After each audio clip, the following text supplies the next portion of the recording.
That's the one. Good evening, Mike here, Mike's Unboxing Reviews and How To. Hopefully you can see and hear me. It is Saturday the 24th of May 2025 and it is approximately 8:15. Not doing too bad for time. Hopefully you're all having a fantastic weekend wherever you are. Let's just see if anyone can actually hear me and or see me. Rasher says the colonoscopy intro. How you doing? How are you all doing? Hopefully you're having a great weekend. It is typically summery here in Bristol, here in the United Kingdom. It is currently cloudy AF and with the odd splattering of the old wet stuff, which is not great. Looks like we're coming through loud and clear. Excellent, excellent, excellent. So today's stream, for those of you that are wondering, we have had, well, this stuff on the desk is absolutely nothing to do with the stream whatsoever, but it's kind of going to be leading into it because we need to take some of these parts off and do some things. So scheduled stream tonight is we have a motherboard which has been sent in from a viewer, which has then become a Discord member, and we've chatted and just got the weirdest motherboard with the weirdest fault, and it just seems very bizarre. So we've got a NZXT stroke ASRock N7 B650E motherboard, and it seems to be having some very strange issues with it in terms of booting. So it says the LEDs say it's booting, but it's not giving out any display outputs. It's just behaving in a very erratic way. Now, for some of you, you may say, well, it's ASRock, that's par for the course. But that isn't quite the answer that we really want, even though it is sarcastic and we do enjoy a bit of sarcasm. So I suggested I'll have a look at it. Now, the person it's come from is a seemingly experienced builder and has built and sold multiple PCs in their lifetime and also on Facebook Marketplace. They are from, well, I don't know if they want me to say where they're from, but if you're watching this stream and you're the person that sent the board and you don't mind being publicly kind of named and shamed, so to speak, please feel free, do so in the comment section, at which point then I'll be a little bit freer with the information. But until then, we'll see. I can't see them in the chat at the moment. So, oh, yeah. Yeah. Bobs or Boabs. I don't, how do you even pronounce that? I don't even know. Bobs? Can I just say Bobs? Oh, yeah, he's already said. So from Dundee in Scotland. Bonnie, Scotland. Is that a stereotypical thing? I don't know. Anyway. Our son's in Scotland. Yeah, our son is currently in Scotland at the moment. He's over at the other side. He's in Glasgow. Dundee, I believe, is the opposite side. If I'm right, I don't know. My geography is absolutely horrendous. I went to Downend School in Bristol. If you're thinking of sending your children anywhere to get an education, I would probably suggest not Downend School, because I went there, Kath went there, both our kids went there, and we're all dumb as assholes. Only one kid. Oh yeah, sorry, one of our kids, sorry. And they're not kids, they're not baby kids. Yeah, they're not baby kids now, they're children. So anyway, there you go. So yeah, he's in the chat, Bobs or Boabs. How do you pronounce it? Let me know how it's pronounced, like phonetically. That would be really helpful, and it might like sink in even. Currently, temperature-wise, here in the Mub Studio, it is a reasonably toasty 23.7 degrees Celsius with a slightly above average humidity of around about 56%. Yeah, it's feeling a little bit warmer today. It's a little bit warm enough, Dave? bearing. It's borderline muggy. Are you warm, Dave? It's been very nice, very warm, but now we've got this kind of wet, damp weather, and yeah, it's never good for this time of year. Anyway. Zero Defect says it's probably nicked. Nice. Oh dear. Alessa says sooner or later all PC techs get something that makes us scratch our heads. Just the nature of the beast. I would, yeah, I would agree. Aletta said I'll trade with you, Mike. It's only 15 degrees Celsius here in, I would say sunny Ohio, but I imagine today it's probably gloomy Ohio. It's gloomy here, to be fair. It is, yeah, it's not great here. It's just it's just like quite oppressive. Makes you really tired because it's quite warm. Kath had a nap on the sofa a little bit earlier on. I could do one now. Andy Archer says it needs a new battery, Mike. You never know. You never know. Clammy, yes. That would be a way I'd describe it. Yeah, it's a little bit, yeah, it's not great. Nick Barnes says it's damp, cloudy morning, then a bit of sun, warm, cloudy rest of the day, 21 degrees supposedly. Okay. He's already tried a new battery. Okay. To be fair, you probably, well, used to be that you could run a BIOS or run a motherboard without a BIOS battery at all because it was only for the RTC or real-time clock. But these days there's a little bit more going on. So generally, if you've got a BIOS battery which is about 3 volts or less, it potentially can cause problems with the system, believe it or not, which is a very weird thing to say, but it can happen. I have seen it. So yeah, who knows. Stephen Anderson says, perfect temperature here, it's 69. What's that in real money? 69 degrees, that is... 24.8 C and 68. Okay. No, 68 humidity. Sorry, ignore me. Rob's, yeah, 68% humidity, that's not great. Mark Gaines, how you doing, Mark? Says it's currently raining here in Northern Ireland. Oh, I thought you were saying Mark Berry. And Joe G, how you doing? 95 Fahrenheit, that's 35 C, that's pretty nice. In Tampa, in Florida. Good old Florida. I love Florida. I really do. I've got a real soft spot. I don't know why I've got a soft spot for Florida. And Texas. Texas and Florida. Although I am erring more towards Florida. I've been watching Miami Vice again this week, which is on Amazon Prime. So you can watch, well, the first 4 series are on there. I love Miami Vice. I love the 80s. I always did. I still do. Watching Miami Vice is just, it's just a great TV show. It really is. I really enjoy it. It was all, obviously there was no computer generated graphics back then, or not really. Yeah, it's just a great TV show. Very, very realistic filming. Good stuff.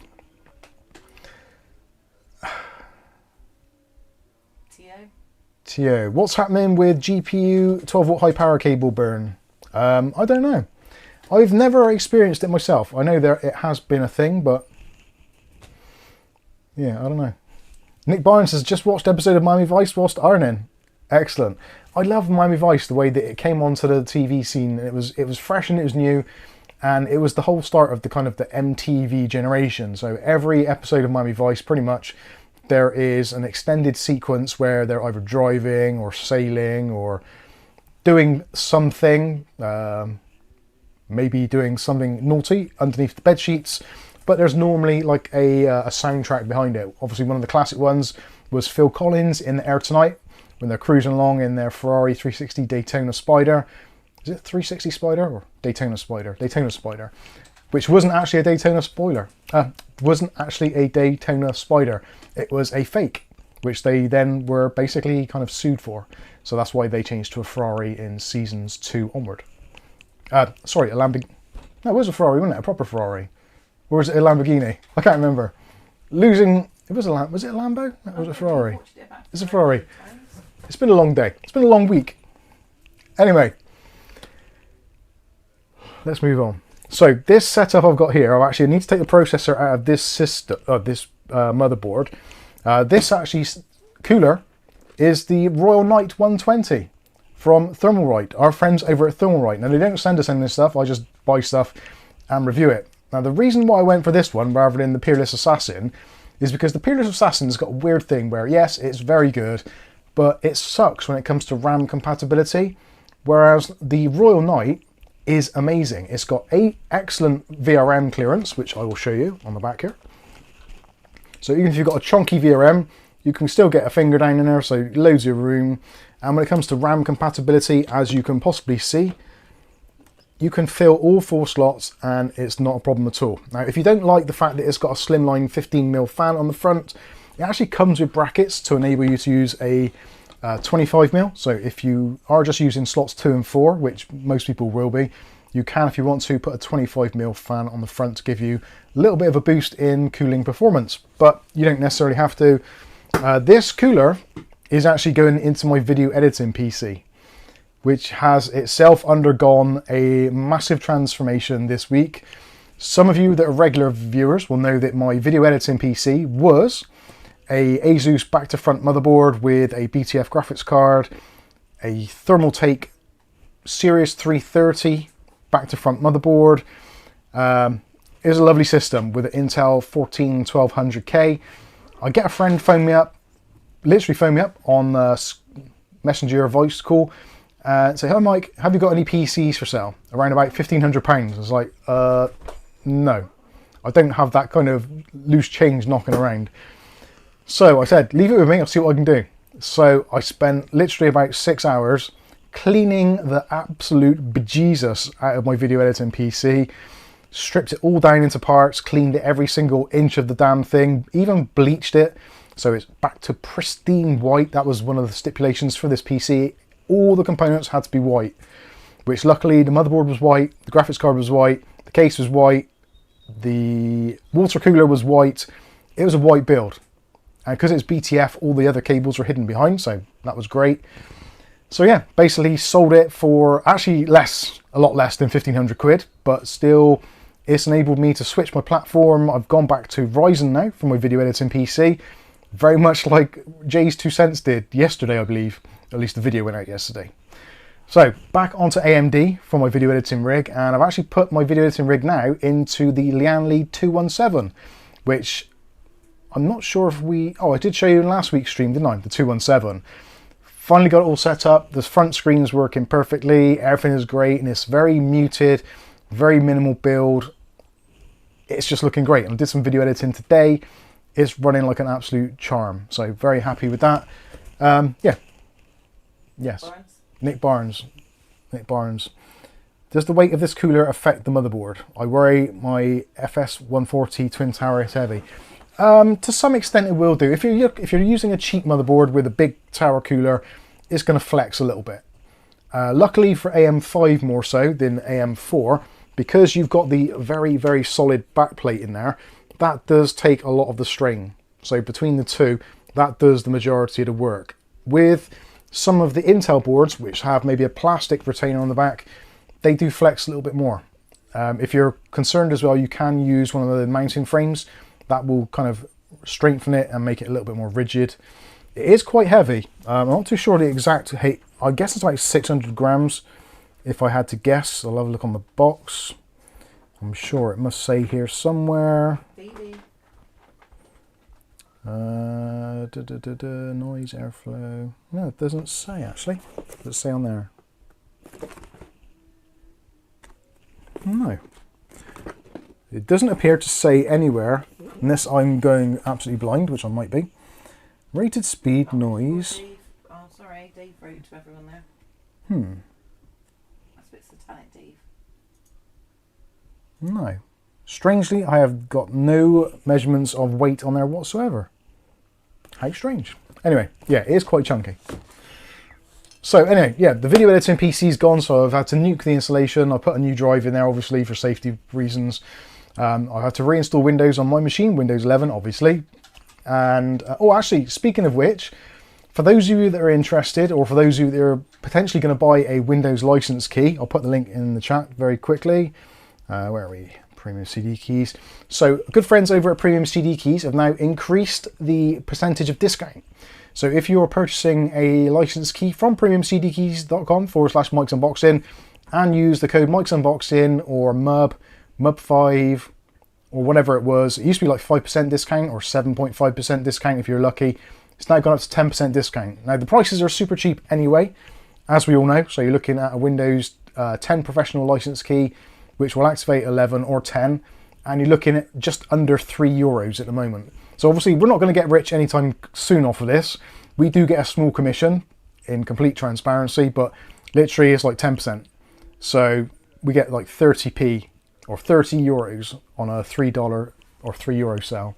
So it ain't a lot, but you also save the same. So anyway, it's all good. So if you want to buy any license keys, feel free to head over there and take a look.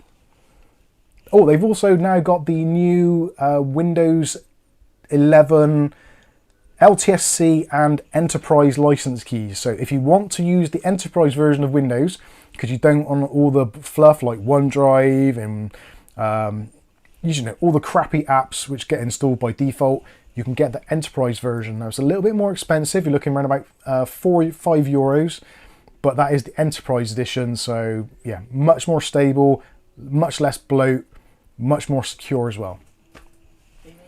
Dave Aiken, Mud5 didn't work for me today. First time in about 3 or 4 years of using it. Did it not? Ah, right. If MU5 doesn't work, yeah, just do Mike's Unboxing, or I think you can do Mub10. It might be because they've stopped the 5% discount, or it's being phased out. So if you just put in Mike's Unboxing, that's the safest one. Just type it in, either uppercase or lowercase, it makes no difference. Just type in Mike's Unboxing and you should get your 10% discount. Which is awesome. Got Mub, M-U-B. Yeah, there's Mub. You can use Mub, which is short for Mike's Unboxing, so M-U-B. Mike's Unboxing 5, all in full. Yeah, Mike's Unboxing 5 should still work. It is on our little dashboard there. Not MU5 wouldn't. No. Is there an option there to add one? No. Okay, no worries. Anyway. And Mike's Unboxing 10. Mike's Unboxing 10 you can use, or just Mike's Unboxing, or just Mub, M-U-B. That should work. Mike's Unboxing 5. Matthew Day says there, the best YouTuber key deal around. Have you seen the prices of some of the others? Yes, I frequently, I would say constantly, but constantly is over egging it. I frequently get told by other people that the premium CD keys prices are amazing and considerably better than almost every other YouTube that I've seen and that other people have seen. So if you are thinking about getting a license key, you can save an absolute fortune. I get all of my license keys from premiumcdkeys.com. I have done for the last, I don't know, 6 years, I think it is now. And we've gone through literally, well, I'm sure it's in the tens of thousands of keys that we've gone through now. Not us personally, but as a community and through links, etc. And they've all been great. I've had the occasional one where it hasn't worked first time, where I've had to send back an email saying, look, this key didn't work.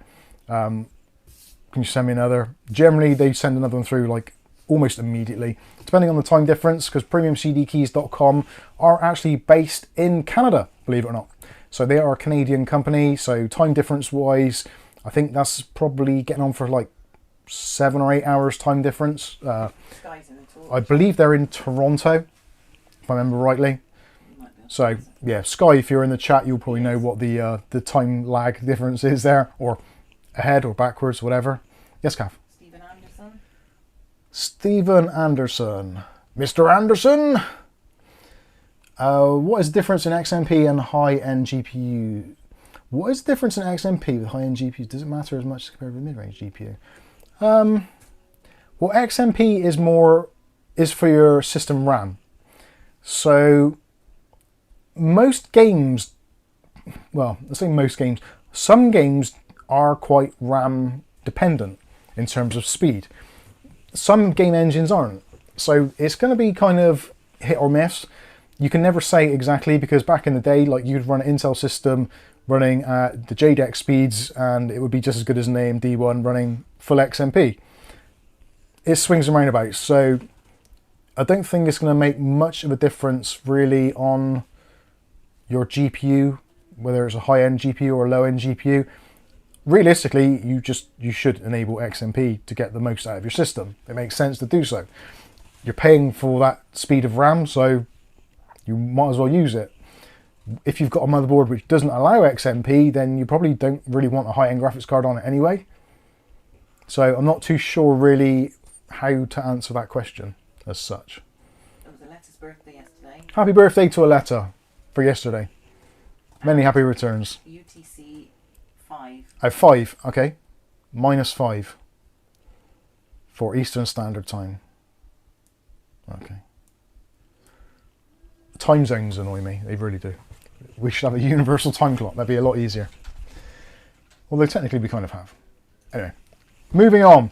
So, yeah, the video editing rig's gone. I'm quite pleased in some respects. So I'm now going to be switching the streaming PC from AMD to Intel.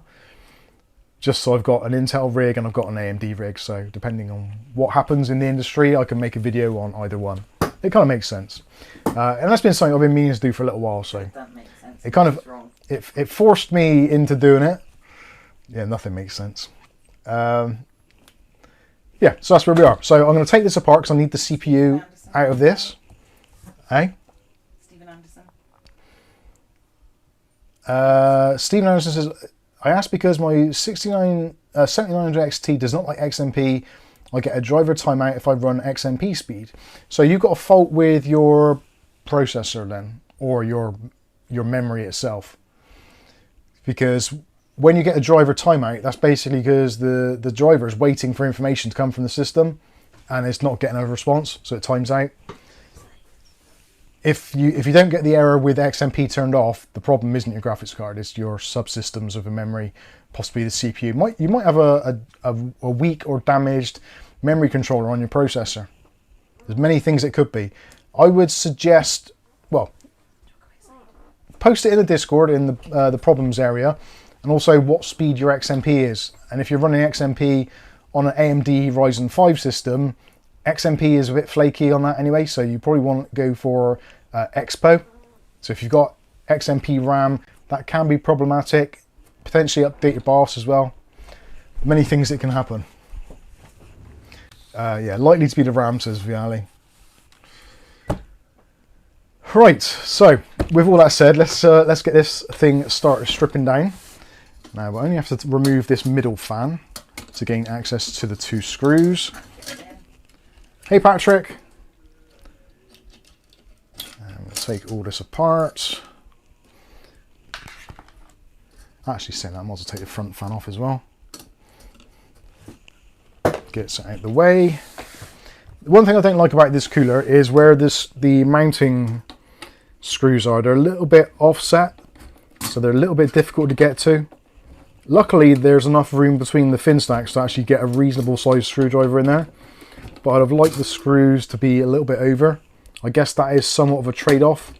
If you had a longer screwdriver, you could get direct access to it. So, let's say first, if I go for there, that's going to be a lot easier.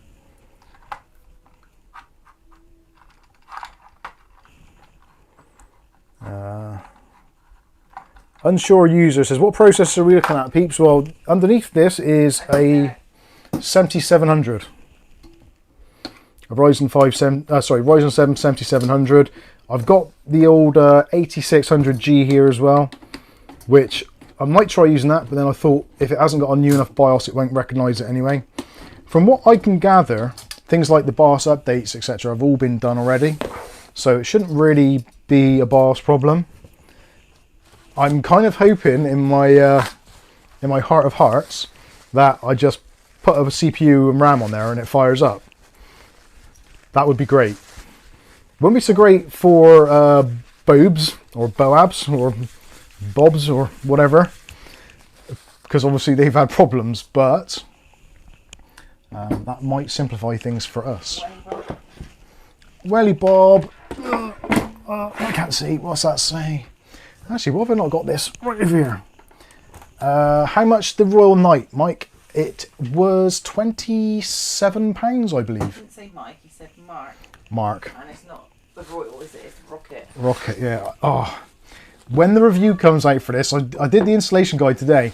When the video comes out, I kept on calling it the Rocket Knight, which obviously is not a rocket knight. It's got nothing to do with rockets. Or a McKnight. A knight is something which would be something to do with royalty.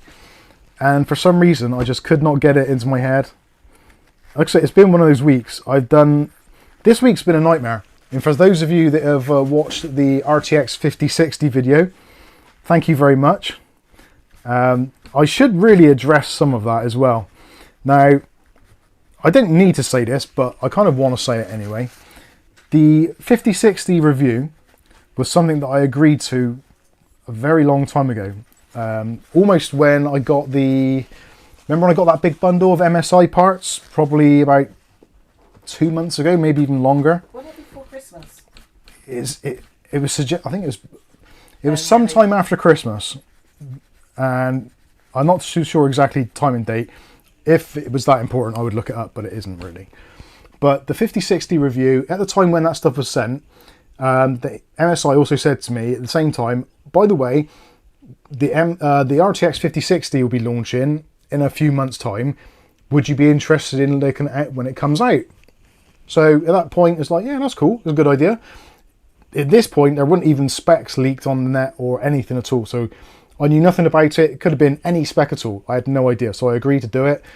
And obviously closer to the time, they sent the card, but there was a strict NDA, so I wasn't allowed to discuss it or do anything with it, etc, etc, as you all know. Shortly after that NDA was sent over, that is when all the videos started picking up on YouTube about them not supplying drivers, etc. So I was like, okay, I've got this card, I've had it here for a while, I can't use it because there's no drivers, obviously. So I'm in a situation where, do I take a look at it regardless? Or do I turn around and say, actually, I don't want NVIDIA to have any additional... Has he got his claw stuck in that window? No, I might have. Sorry, Cat's got his claw stuck in the frame of the window. Stupid, you know. Oh dear. Anyway, so where was I? Yeah, so I had the graphics card here. I knew there was some controversy about it. I don't really care too much about the controversy. Honestly, I think a lot of the kind of controversy is more that the reviewers are pissed off that they didn't get a sample and that they didn't get it in a timely fashion, which they're used to doing. Now, if NVIDIA don't want to do it, that's fine. They don't have to. And if it wasn't for people on YouTube saying about it, no one would be any the wiser. So I'd imagine there's many companies that did exactly the same thing in the pre-YouTube days, and I'm sure they did. It's just the way that things are. It's just, that is what happens. Now, yes, is it shady? Yes. Is it anti-competitive or whatever the word is? Yes. Is it disappointing to have 8 gigs of RAM on a card costing £300 in 2025? Yes, of course it is. But ultimately, it will sell because people haven't got much other options. And obviously AMD have just come out and done the 3060 with, the 9060 with 8 gigs of RAM after all they said about it as well. So it's kind of like, I wanted to see what the performance was like, and I also wanted to see what this new frame generation stuff was all about, because I haven't tried it yet. And I was really kind of, not excited, but I was curious to see what kind of trade-off you would get and how useful is it. And in my experience, from what I've seen, my limited testing, it seemed like actually pretty good. And actually, I've used frame generation type techniques before and scaling techniques before, and I've never been totally impressed with it. It's always been like, okay, there's a trade-off. But with the new version on the 50 series, it does appear to be significantly better. Now, is that the magic bullet? No, of course it isn't. There's still older games which don't support it, etc, etc, etc. But realistically, it's a 5060, which is a relatively affordable card in the grand scheme of things. It's modern, it's current, and it's MSI. I like MSI stuff, so that is why I did the review, and I was honest. I said exactly what I felt.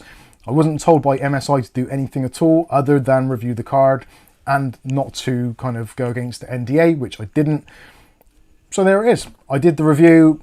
I've got quite a lot of backlash about it, which, to be honest with you, I kind of expected anyway. I spent 2 days on that, so the moment the driver went live, I then spent the best part of about 12 to 15 hours getting it set up, doing the benchmarking, multiple runs, etc., getting my data together, getting my thoughts together on the whole thing, whilst all this other crap's going on in the background. And that was it. And it was a quick release.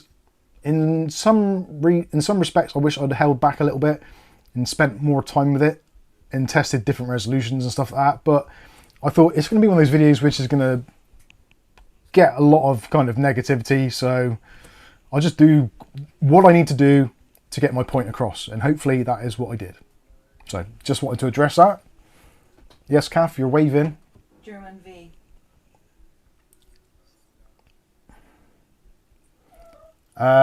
German V, don't think any difference at all. Realistically, 13700K, 14900K, I doubt if you'll see much difference at all. I went from a 13900K to a 14700K and didn't notice the difference. So I'm pretty sure you won't really notice any difference that way. Certainly not worth the investment. Viali says, did watch a video earlier. The 2080 Ti was on par with the 5060. Yeah, it was. The thing is, the 5060, from what I can tell, is basically a laptop graphics card which they've kind of unleashed a little bit, given some more power for the desktop variety. And I've seen a lot of people asking about the PCI Express Gen 3 and Gen 4 trade-offs. Realistically, if you're on Gen 3, you shouldn't be spending 300 quid on a graphics card to go on that platform. Gen 3 PCI Express is like pretty old now. You're looking at B650E style motherboards, so you're getting on for what, 10 years old now? Is it as much as that? No. Probably not far off that, actually. Getting on towards like 7 or 8 years old at least. So are you really, is it a good idea to pour 300 quid on new technology into an old platform? No. You'd be much better off going with something a little bit older with a full fat 16x support. Otherwise, it's going to hurt you. It's just, you wouldn't put a PCI Express Gen 5 M.2 drive in a PCI Express Gen 3 slot and expect to get the same performance. So you shouldn't expect the same for a graphics card, whether that's AMD, Nvidia, whatever. Yes, the PCI Express Gen 5 isn't ideal, and being ×8 isn't ideal, but it kind of is what it is. It's unfortunate, but yeah, it is where it is. Don't put new stuff on old tech, is basically what Rick Welly Bobber said, and I agree. Like, the days have gone when you could buy like a 4th gen Intel and stick on a 1080 on it and be happy, because we're not in that era anymore. It's a completely different era. Technology has changed, platforms are changing, the way the platforms are integrated to PCI Express lanes are changing. So what we've had before was a golden era. It really was. The early 2000s towards the end of the 2010s was a great time for computing, but those days are gone. And I think we have to really recognize that. We don't have to like it, but we have to recognize it and kind of think, right, there's newer ways of doing things. They are trying to kind of do some sort of planned obsolescence of some of this stuff. That is the nature of the beast, unfortunately. Yes, it's not good, but they're all doing it. So what can we do other than either follow along and upgrade or not upgrade? You have the choice. It's your wallet. If you want to spend the money, spend the money. If you don't want to spend the money, don't spend the money. I know it's a harsh way of looking at it, but realistically, that's the deal. Alexa, anyone try Wreckfest 2? No, I've not tried Wreckfest 2 yet. I actually do want to. She said it's good. I am going to wait a little bit because I think it's still quite an early. Technically, is it still in a beta condition? The graphics are way better, and I think the AI is a bit. The AI is supposed to be considerably more aggressive, which is pretty good. I do like the idea of that. Right, it's going to take out my processor. What's your PSU? Didn't you do that already? I haven't got a PSU. I get you. As of yet.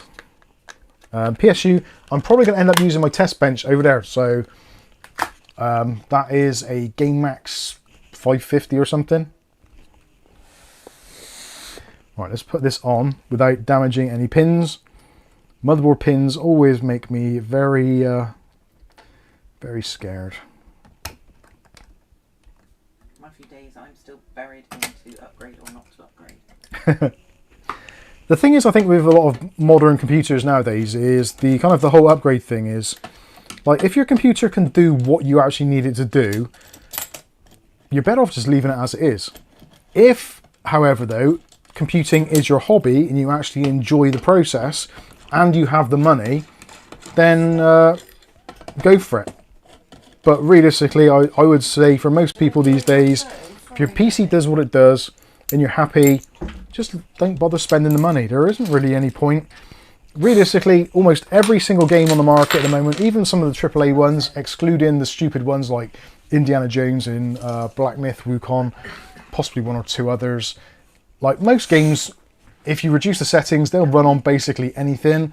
So it's going to come down to how picky you are about resolution. If you don't care about resolution, you just want to enjoy the game for what it is, you can run most games on a potato. Or close to a potato. And that is the kind of the way I look at it. I upgrade my PC if I need to, or if it's my birthday and I want to, or if one of the lovely kind of contributors or any of the companies that send stuff into us, send stuff in, then like, yeah, I'll do an upgrade and I'll give my honest opinion on it. But honestly, the whole thing about most upgrades these days is this is pointless. You're not really getting a great deal of benefit. You really aren't. And it's like my video editing PC was on Intel 14700K and with 32 gigs of RAM. I've gone back to a Ryzen 7 7700X, which is only 8 cores. And I was doing some editing today and it was just as good. And I was like, well, why did I upgrade in the first place? It's because you can, I suppose. Cordius Technology has become a supporter. Thank you very much for helping support what we do here. Clearly some people like it. Thank you. While we're at it, should we do Mark Gaines? Oh yeah, Mark Gaines sent us in a member chat earlier on. 2 months. He's been a member now for 2 months. Thank you very much. I can't remember who it was, which is very bad of me, but somebody was asking if they could do like a one-time yearly payment to become a member, like on Patreon or YouTube. And at the moment, I don't think that actually exists. I know at some point Patreon were dabbling around with that idea of kind of yearly subscription things, but at the moment I don't think there is. And there isn't an easy way that you can give us money directly, like on a yearly basis, and we can then like give you the videos in advance or something, or give you any perks. So I'm trying to think it was who asked the question. They might not even want me to say who they are, so it's probably best I don't actually. But yeah, it's one of those things that I have looked into a couple of times, and there's never been a particularly satisfactory way of actually achieving the goal. So yes. We're on that front. Can we give away some memberships? Yeah, actually, yeah, let's do that. We've got some memberships we can give away ourselves to some of you lucky people that are in the chat. So if Kath hits the button, there we go. So there's 5 Mike's Unboxing memberships. That's the thing what I heard. My brain is... Says it on there, memberships. There we go. Stephen Anderson has got a membership. Stephen OBG, Carl G, Kenny D, John Nash, and... Oh, I almost said Dave Underhill, but he's a member already. That's just a comment coming in. So there you go. Have some memberships. You now get slightly earlier access than everybody else. You don't get any extra content because that is something which we said very, very, very long ago in the kind of almost at the creation of the channel. We never wanted to put anything behind a paywall because I don't know, I just don't like the idea of having like exclusive members content. Now I know it's nice for the members because they get a little bit extra for what they're paying, but then there's also a lot of people of the 140,000 plus subscribers who might want to see it as well and are unable to unable to do that. So yeah, that is kind of, that's why we don't want to do anything behind a paywall. Memberships and Patreon, you get some free gifts, etc. Pens, t-shirts, hoodies, etc, etc. That's something actually we need to look into again. That needs to be addressed because there's a lot of you which have been supporting us who haven't had anything for a while, so we do need to look into that. But anyway, David Underhill's also sent in 5 Mike's Unboxing Mike's Unboxing reviews and how to gift memberships, and also Stephen OBG did as well. So he's got one for free, and then we got 5 back. That's pretty good. So Stevens at the same time. So we got Ivory Wolfman is at a gift membership from David Underhill, also Baz, Dead BC77, Virtuous Judah, Snecker, Gwyn Baker from Stephen OBG, Glenn ALZ has been received a gift membership from Stephen, MVP, Carl Anderson. I'll say that twice actually. No, I didn't. And yeah, that's it. Thank you very much for your generosity and kindness. Those of you that have got memberships now, you'll get YouTube video access probably about a week, maybe 2 weeks early. So some of the more timely stuff, such as Windows fixes, etc., you'll get a little bit earlier. But don't worry, if you're not a member, you'll still get the videos that everyone else has seen before you, just you get it a little bit later on. It's no biggie. But it does help support the channel, so that's awesome. Thank you. Ira Wolfman says, what about when you get 1 million viewers? When we get 1 million viewers, I'd imagine I would be probably thinking, right, If I hit 1 million subscribers, that is when I retire. There's a goal. Build it up to 1 million subscribers and then just cut it off dead. You wouldn't do that. I probably wouldn't. No, I'll probably still keep going anyway. Tell him not to go to that other job. But he's Hey, Mike P, how you doing? Oh dear. You lovely people. Unsure user says, Mike, I don't know how much VR hardware you dabble, but I'm just wondering whether there will be any noticeable difference on a link cable between USB 2 and USB 3.2 Gen 2. Yes, I would imagine there would be a... yeah, I think VR, you have to have USB 3 or above, and probably USB 3.2 Gen 1 is a minimum, it's like 5 gigabits per second. I'm thinking it probably needs more than that, like 10 gigabits per second, so that'll be USB 3.2 Gen 2. Charles Ballard says, my chiropractor hit 1 million subscribers a few months ago. He was 27 years old at the time. Wow. That's impressive. I do love it that some of these medical channels... who's the one I watch? Bald-headed guy. I don't know. I don't like him. Doctor... Most of all, have a great day, he says at the end. What's his name? I can't think of his name now. Freddy Krueger in Fight Looks. He's excellent. Doctor... He always seems to have his mum on there or something. I'll just tell you all. He probably lives in a basement. Someone will know. Anyway, there we go. My brain has gone. Like I said, it's been one of those weeks. On Monday and Tuesday, I was deeply buried into doing the NVIDIA video, the 5060. Wednesday was... I did my back in on Wednesday morning, I think it was. Yeah, Wednesday morning, I was vacuuming in the kitchen. I stupidly stretched over to try and remove one of the bits from the vacuum because it was blocked. And as I did it, I could feel something rip in my back. And I was like, oh my God, that's painful. So then I was trying for that to recover. So Wednesday was pretty much a write-off because I was just like hobbling around and just like wincing in pain whilst trying to answer negative video comments on the 5060 video. Thursday, the lovely Colin Hilton, the one and only legend that is Colin Hilton, came down to visit. But and we also had George going away on Wednesday. Oh yeah, Wednesday night, George was going away for his little holiday to Scotland. So we were trying to plan all that out. Angel's getting her hair done in the afternoon as well. So it's like chaos going on in the house anyway. I was like in agony, trying to get myself comfortable in some way, shape or form. Yeah, so Colin came down Thursday, dropped off a case. Kath went to a funeral wake on Thursday as well. Yeah, yesterday was... What was chaos yesterday? Me cutting cat's meat all day. Oh yeah, so stuff going in the kitchen. Me trying... Of course, the PC, trying to sell the PC, the gaming PC. Wednesday night was you building that PC. Oh yeah, so yeah, Wednesday night with my damaged back, I was trying to get my PC off there, strip it all down, clean it all up, bleach it. Build that one. Build it.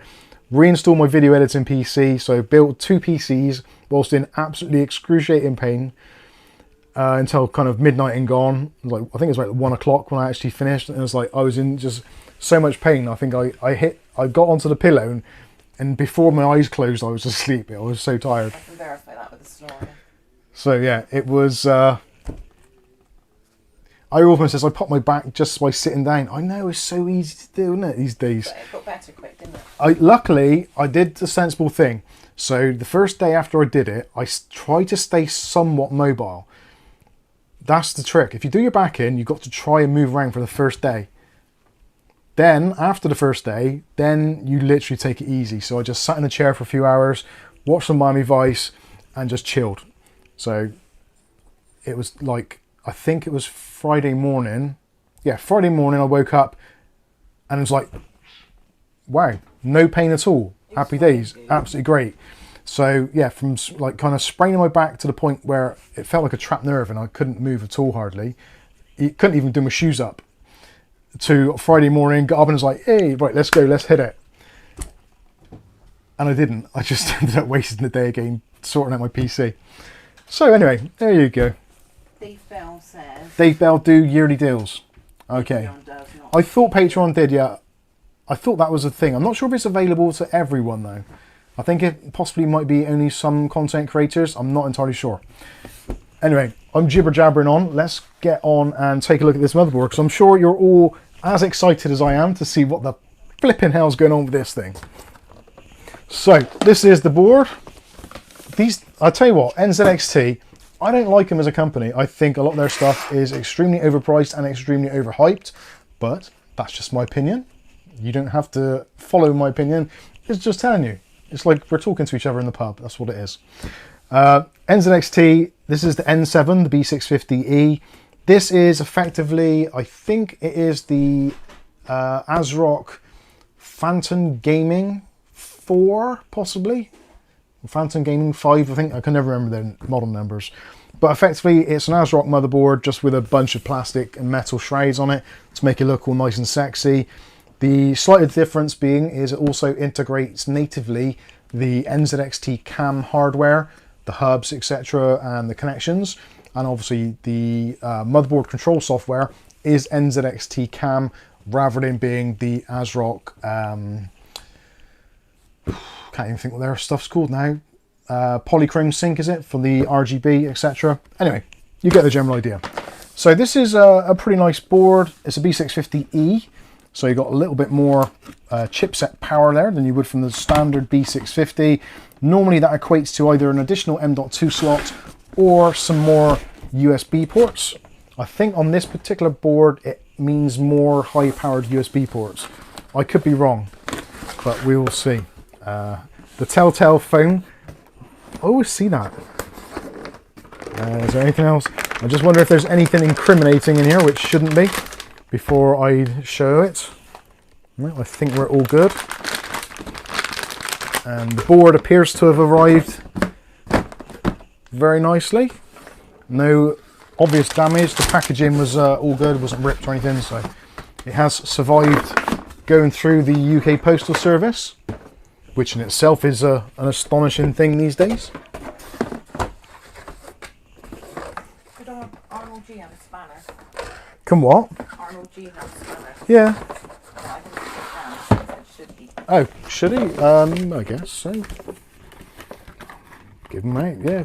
Oh, of course, yeah, because he's an expert in the Discord, isn't he? Yeah. He should have, shouldn't he? Yeah, Arnold G should have a spanner.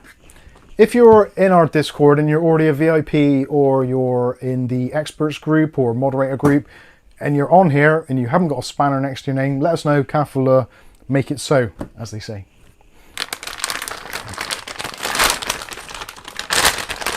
I can't believe it's taken me an absolute hour almost just to get to the point of actually getting this thing out of the box. Unbelievable. And where is the sinister chef? Where is the sinister chef? I don't know. He's getting himself food poisoning, I reckon. Ooh.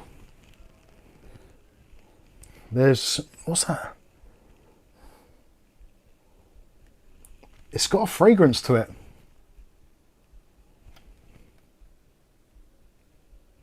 I'm not sure what it is. It smells a little bit like refreshers or something sweet. Now, if you've been putting like Haribos or anything in the CPU socket, your motherboard won't work if you install Haribos. As nice as Haribo snakes look, you don't want to put them in your RAM slots either. That's not going to be a good look at all. Kerry Holzman's in. Kerry Holzman, the man, the myth, the legend that is. Kerry Holzman's in the chat. Say hello to Mr. Holzman. Good morning, sir. How the devil are we? I did enjoy your 217 footage yesterday. Well, the start of it. Baby wipes. It's baby wipes. Ah. Yeah, baby powder. That's what it is. Yeah, baby powder and Haribo, probably not ideal together. Unless you're a certain British DJ. It's probably not to go down that route. So, it's difficult to say whether this motherboard has got any obvious physical damage, being the fact that there literally is an absolute metric shit ton of plastics and covers over kind of everything. So I'm just going to do a quick visual inspection of the physical connections, such as your PWM ports, the I/O, the reset and power buttons, which are soldered on. Potentially, I have known it before where these can be bad, these buttons. Generally, if they click, they're okay. But sometimes the reset button or the power button, if it's in the kind of the depressed stage, and I don't mean like its wife's just left it, I mean like physically indented, sometimes that can actually cause not a short, but it sends a signal to the power supply that it's doing the reset. So you'll get power to the board, but it will hold itself, so it won't start trying to execute any commands or execute any logic on the chip. So potentially those buttons can be problematic. I think we can actually, yeah, there are pins on the back, so potentially we can actually probe those with either the continuity probe or something like that, and see if we can get any obvious signs of life or death out of it. Looking at the back of the board, everything looks to be pretty much okay. Having said that, I did send that X570 motherboard to Adamant IT, which was basically screwed, which I never saw. So, but then he saw it under a microscope, so that's cheating. I'm just using my eyes. There it is. It's a bit of a scratch through the PCB there in the top corner. I don't think it's deep enough. It's not showing any metal as such. From what I can tell, the tracks look to be a-okay. I'll just check for any physical damage to any of the USB ports. Those, if someone's put a port in around the wrong way at some point, those can actually short through the 5 volt and possibly even the 12 volt systems. I believe USB works on 5 volt and 12 volt. Is it 3.3 as well? I'm not sure. Might be 3.3 as well. Everything looks okay. Right, and on the back you've got the push buttons. So you've got one for clear CMOS or BIOS flash. That is clicking normally, so that's normally a good sign. If these buttons don't click, again, same as we had with the buttons on the bottom, so if they are not audibly clicking or going through the motions, like a mechanical key switch on your keyboard, if you press it and it doesn't actuate when the pins touch, then it's not going to give a character. Or alternatively, if the switch is failed and it's in the closed position, then it's just going to put a load of characters on your screen, even if you only press it once or don't even press it at all. So the same as with any physical switch, if that is the case, if the switch is not opening and closing properly, you can get that problem. So let's have a listen to the BIOS or clear CMOS.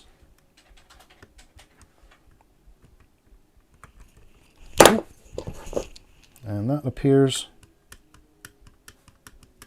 to be okay. Now that's slightly interesting. The Wi-Fi antenna ports are very loose. Now generally that isn't a problem on ASRock boards, because normally I think the Wi-Fi card is somewhere down here and then they run wires up to the top. If that was a different motherboard, let's say, so your Asus, your Gigabytes, your MSIs, etc., they generally tend to have a PCIe M.2 card, which goes into like a smaller, it's M.2E, I think they call it, PCIe. And yeah, if that wobbled around in there, then that could be problematic. We might take that apart to see if there's anything shorting in there. I don't think there will be, but potentially that is something to look at should things not go entirely as planned. Yes, Kath? Bless you. Should I update the BIOS regularly or keep it as it is? That is the age-old problem. Should you update your BIOS all the time or should you not? Now, personally, I update my BIOS probably once a month, or if I'm just scrolling through the news when I'm going for a dump, as you do. Scrolling through the news, if there's any tech news saying, oh, there's a new vulnerability out for AMD platforms or Intel platforms or whatever, it says there's going to be BIOS updates, then I update the BIOS. So I wouldn't say there's any hard, fast rule about it. I would generally keep an eye on it. I'm quite kind of keen on tech news, so I hear about these things. So generally I update it whenever possible. Probably once every month or two would be ideal for a BIOS. Although, as most people would say, if your computer is running fine, leave it alone. Because there's always the potential, if you flash the BIOS, if something goes wrong, you can kill your system. So it's always you're kind of walking on that tightrope of, do you want the utmost reliability or do you want the utmost security? Where do you stand? it is literally a tightrope, and you're wobbling around from side to side. Me personally, because I use my PC for basically work, I do like to keep the BIOS updated, just in case there's any kind of nasties out there in the wild which could cause havoc with my system. When was mine last updated? CAF's BIOS says you can't update yours anymore, I don't think, because your processor's too old. And if I update it, it won't support your processor. Welly Bob. Welly Bob's going to have to buy CAF a new processor. No, in all seriousness, Previous to that, when was it? generally, it depends on your system. If you've got a new modern system, I would keep it updated on a more frequent basis. If you're looking at an older system, maybe you're on like the original Ryzen 2000 series, maybe even 3000 series, you probably don't have to worry quite as much because most of the vulnerabilities have been ironed out already, and they're not really concentrating on performance issues, or that. It's just if there is a major security problem, it'll be highlighted and there'll be an update. You can find as well for some older boards, they don't always recommend updating past a certain point. If you're on an older system, so Pinnacle Ridge, Raphael's, I think is it Raphael or Raven Ridge, whatever it is. The older Ryzens, basically, some motherboards, especially ASRock, if you go to their site, it will say, ASRock do not recommend you update your BIOS if you're on XYZ processors. So it's not an easy yes or no answer, unfortunately.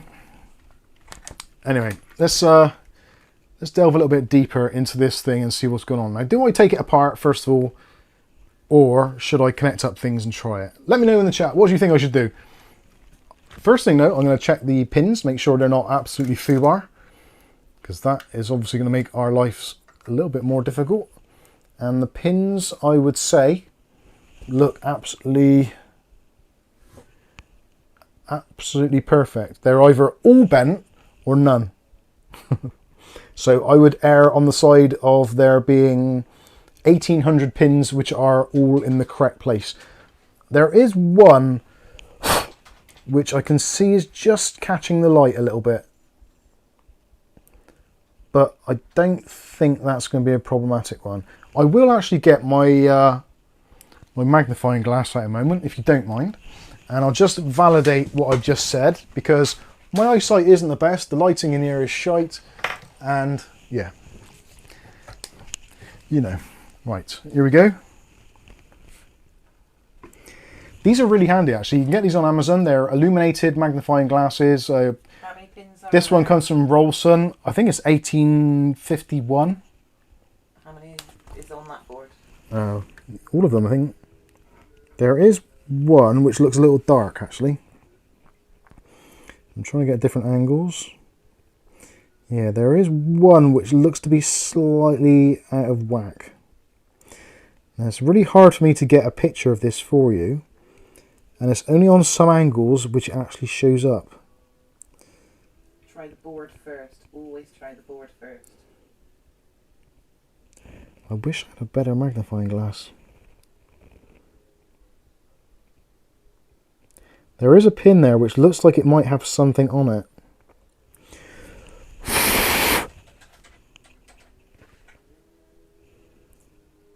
Yeah, by doing that, there was something actually on that pin, I believe.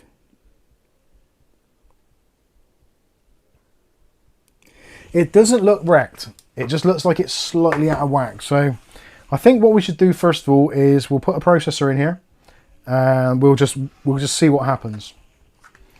If it kills my processor and or RAM, it's well, it's just the way things go. Rub it. Not on camera. Hopefully, if the video gets enough views, then it will pay for itself anyway. So that's always the saving grace. I'll be very gentle about putting the CPU on there. So when I put the CPU in, I always give it like a little wiggle, just to make sure that it's firmly seated in there. Lower the retention mechanism, and then the top cap should pop off. You can take those off in advance if you want to, so if you don't want them springing out. And also what I do is I tend to do the release mechanism a couple of times, just kind of let it bed in a little bit, just in case it's not fully in the right place. That retention mechanism does seem actually extremely stiff. Ooh. Let's Bob when you need him. yeah, where's Ugly Bob when you make innuendos? Let's grab some RAM. So obviously, I don't know what the history is of this board really, other than the brief conversation we've had. I think pretty much most things have been tried. I've got some RAM here, so these are the Ripjaw S5s from G-Skill.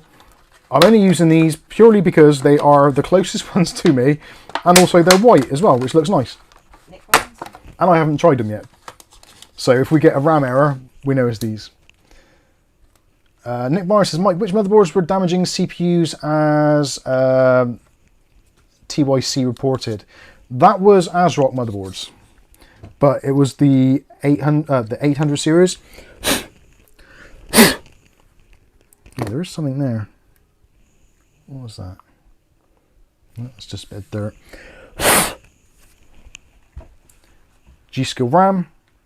Actually, that looks really nice on there.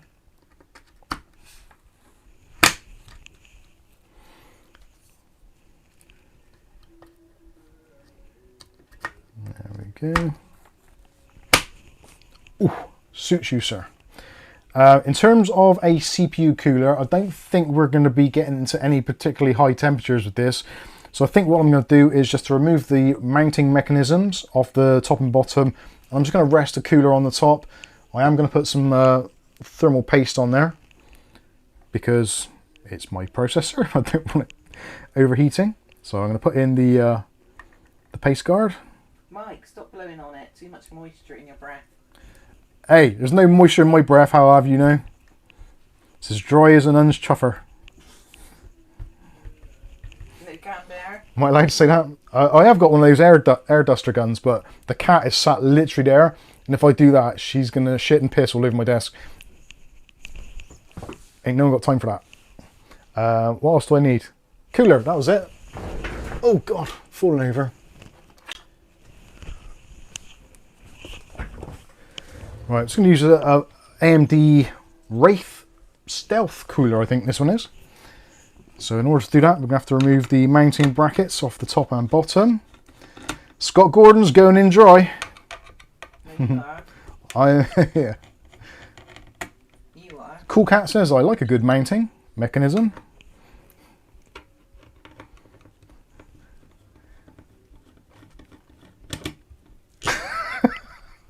Sorry, just reading David Andrews' comment. I don't know if that's a genuine thing or not. I'm not going to Google it. What is it? Where? Up a bit. Yeah. I can see it. I'm guessing it's not. But you never know. We do live in a very weird and wonderful world. I will say that. We'll get some thermal grease. This is You Googled it. You wouldn't know if it's true. El Crapio. Yeah, that's true. El Crapio paste, just a little blob on there, just to give it some kind of interface. Cool Cat's got a stealth cooler, it's so good he can't find it. Ba-boom. Right, where... Be quiet, mountain. I don't like... oh, which one is the CPU header? I thought stock coolers were not as good. Stock coolers are rubbish, but... well... for this intended purpose, it's going to be absolutely fine. Because we're literally just doing some very, very basic testing here. And I'm just going to line up the cooler. I'm not actually going to even screw it down. Because I think it's actually, no, it's not making contact, is it? Do a couple of screws each side.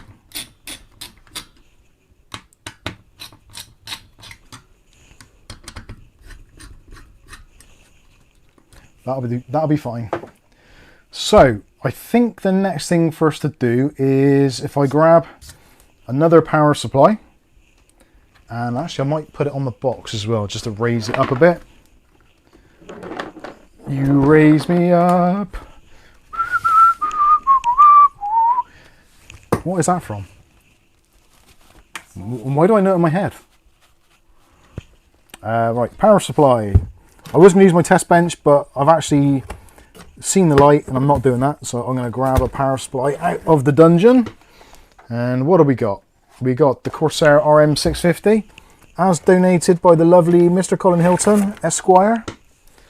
God bless him. It says it's like It might be. I don't think so. But hey, never say never. So we only need 2 cables at the moment. So we'll put those ones back for now. So we're going to use the EPS cable and also the main 24 pin, because all we want to do is to get some sort of image on the screen. That would be ideal. If we can get an image on the screen, then we can look at other things as well. I will need a power cable. Ow, that hurt. Did anybody hear that? That was my elbow, funny bone, hitting the IKEA Kallax units behind me. That sucked. You need to get up and move instead of... I need a Ryzen desk for my AMD Ryzen processors. That was a bad joke. CB says BIOS flashback. That potentially might be on the cards. What I'm going to try and do first of all is just fire this up and see what happens. The thing is, the Ryzen 7 7700 would have worked on this platform from day one. So there shouldn't really be a need for a BIOS flash unless the BIOS is corrupted, which is a possibility. It does happen. But with this sort of platform, if the BIOS flashback mechanism itself is corrupted, that can also cause very similar issues to what was being experienced previously. Now there's 2 connectors on the board. So we've got an 8-pin and a 4-pin. So we're going to use the 8-pin. The 4-pin is just an additional one for kind of overclocking scenarios. Basically pointless. So in terms of a monitor, let's get a little monitor out and we will see what gets displayed, because I don't like doing it through the capture card to start with, for the reason that sometimes the capture card, if for some reason it's kind of at a odd resolution or something, it can cause problems.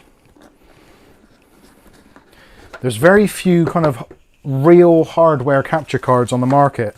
There's a company called Magewell. They do one which is essentially kind of like bomb proof. It will work at any resolution, any specs, you name it, it will just work. But they are incredibly expensive, so not particularly useful all the time, but for times like this, sometimes they can be useful. Scott Gordon, what's he saying? I'll look for it after the stream. Oh, Scott Gordon. I'm looking, I'm not seeing. Oh yeah, currently hunting for a CPU cooler for my 105 watt Ryzen 50 Burst Assassin Aqua Elite 360. The Aqua Elite 360 is awesome. Now, for my video editing PC, which is what I bought that other cooler for, the Royal Knight, because I wanted to go back to something a bit more simplistic for video editing PC, because there's no real point having kind of lights and gizmos and water cooling, because there's no need. But having said that, I have picked up another of the Thermalright Aqua Elite V3s AIOs, which currently at the moment at CCL, I believe, here in the United Kingdom, is currently retailing for some crazy price of like £40 or £41 I think it was, including shipping. I ordered it Friday, it turned up this morning, which is insane. So I have picked up one of those, so I've got that as a spare. I've got one in white just there, and I've got one in black now because my PC is black. So I might put it in there. I'll see what the temperatures are like. I'm getting to the point where I don't really care too much. Valley, Mike, Fantex fans, no, I still haven't done that. From Orbit. Yeah, it's been chaos, it really has. I need to do it. Mick Woods, hey Mick, does CPU have onboard graphics? Yes, it does, yeah. O'Reilly says, has Mike given the motherboard life yet? No, we're just about to find out. So luckily this has got a power button, so I will try it with this one. So good luck everybody. Bang! Maybe I should turn on the power supply. I thought I did turn on the power supply. Bang! I did turn on the power supply. The power supply is on. Ah. Right, it didn't work straight away. And in terms of the diagnostic LEDs, we've got 2 on at the beginning. So that's generally a bad sign. So that means actually, I tell a lie. No, it's going through the boot cycle. That looks like it's booting. What do you know? That postman must have mended it in the delivery office. There's nothing up my sleeves. I'm not even wearing sleeves. We've done this before, haven't we? We have done this before, yeah. So, I'm pretty sure that Moabs actually had tried more than one processor on it, I think. So, I don't know. Keep an eye on the chat. So, Bob's there saying dead CPU. So, yeah, it seems... So it looks like it could be your PSU BIOS version on this. We'll just see, because you said you've tried to flash it. So this is on BIOS version blah blah blah. This is on BIOS version 3.20. Now I don't know how new that particular BIOS is. It's registering both memory sticks, so we're showing memory of 32 gigabytes. We're going to overclocking. I forgot this actually works with the touchscreen, doesn't it? So main, yeah, it's all looking good. PC monitoring, CPU temperature is 45 degrees idle, but that's fine because it's a Ryzen and it's on a shit cooler with shit paste and only screwed up about 3 turns. But yeah, that does appear to be working. 3.2 is latest. So yeah, 3.2 is the latest BIOS. So the BIOS that you flashed does appear to be absolutely fine, and the memory is DDR5. Let's see if I can turn the XMP on. Where are we? Cool. It's been a while since I've used one of these BIOSes. DRAM frequency, auto. Where's XMP? Awesome, Bob says. It's all good. There was something on one of those pins on the board, I'm sure of it, which did come off. I don't know if that was the case. The thing is, there's so many pins, it could have been just a ground pin anyway, so I don't think that's likely it, but... DRAM profile configuration, that's the one we want. DRAM... Expo. Bob says, just wonder now if AMD will replace the CPU. They should do. So, why is that saying... Expo... Beacon quite like the NZXT BIOS when I last used one.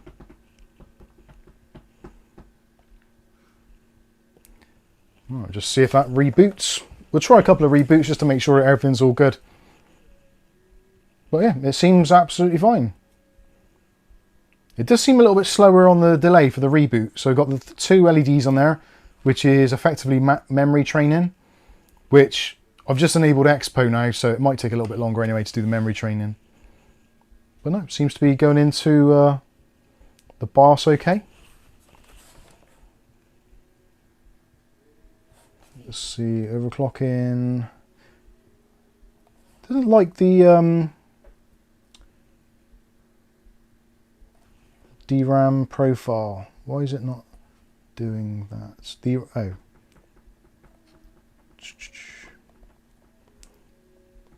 Come on. The video card issue. Possibly. It's not liking me setting the expos for some reason. I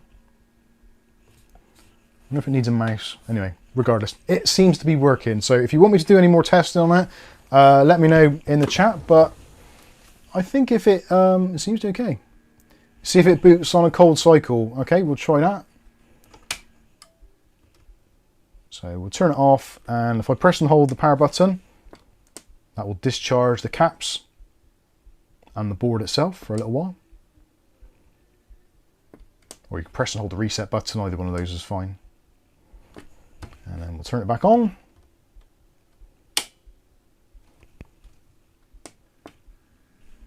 Power button seems okay. It might be worth, with that power button, like, you're probably never going to use it anyway, but it might be worth just spraying a little bit of contact cleaner in there, just in case. Why don't you do that? I might do actually. Bob says, that's awesome, man. Surprised it was easy as that. Yeah, it seems like it's all good. Install Linux on it. I can try installing Windows on it. Just put another drive in there. How easy is it to get to the drives in here? I think you just undo this screw on the side, if I remember rightly. Dave Underhill says holding down power button will not bleed any charge in the caps. What is it in here now? I'm feeling hot. 24.1 and 55%. That is mother effer of a cooler. Yeah, do you want me to try a start a Windows install on there? Let us know. Let me know in the chat. Let's have a group decision. Should I try installing, or at least starting to install Windows on there, just to make sure that it'll do it? Let me know. I will wait for you to make your decisions. Andy Archer says, and you didn't lick it this time. Not that I did on camera. Who knows what I would have done to this off of camera. I could have done all kinds of things. Do you want a fruit pastel to celebrate? Yeah, let's have a celebratory fruit pastel because my sugar levels are getting rather low, as you can tell, because I can almost see my dick. So that means I must be losing weight. Am I allowed to say that on camera? Let me see. Get the magnifying glass out, Kath. You have a damn good close look. Sorry, it's just a prop held in place ready for that. Right, I need an M.2 drive. What have I got?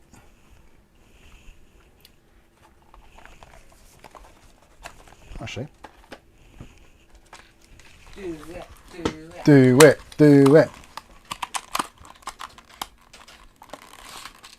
Arnold G says, what's that? YouTube's relaxed rules. For what? YouTube still hates us.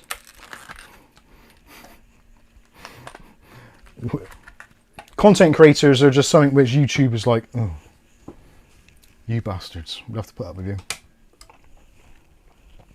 So this is going to be using the BiWin Black Opal. This is their X570 Pro, which is a very nice fast drive. This is actually Gen 5. Dutch jam? Ah, no M.2 screw. Let's see if this one will fit.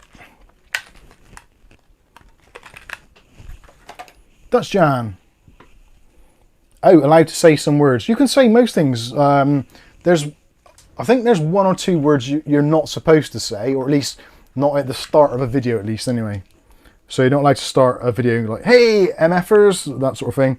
That is generally frowned upon in the first few seconds of a video. But yeah, I've noticed Jay's 2 Cents, Linus, a couple of others, they all drop the F-bomb every now and then.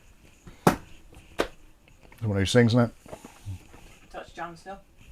Dutch Jan. Dutch Jan. You read Arnold G's instead. Oh yeah, sorry, Dutch Jan. At Mike, it happened again. PC2, 2 times DisplayPort, both monitors turn on off. Replace cable with DP to DVI monitor, both monitors image. That sounds like a bandwidth thing. Because if you've got 2 DisplayPort monitors, and they don't work with a normal DP cable, but if you use DVI, because DVI is going to be reduced bandwidth, because it's not designed to carry that much information. So, well, it could be that the DVI cables are just inherently a better type of cable in terms of branding. But yeah, DisplayPort and HDMI cables are always a very, very, very odd thing. And they do drive me insane. Oh, You've got to do it without chewing. I'll do it without chewing. So you eat one without chewing. There's a thing in my mouth. We did it with chocolate eclairs. Not chocolate, was it? Yeah, chocolate eclairs. The toffee ones with chocolate in the middle. And we got to Exeter, didn't we, from Bristol before it went. Oh, I really want to chew it now. Oh, did I just turn that off? No, I turned it on. In fact, we didn't actually, did we? No, It was really. only Angel. And we said we'll suck it and see how long we can get it to last. And we were dying for another, but she still got it.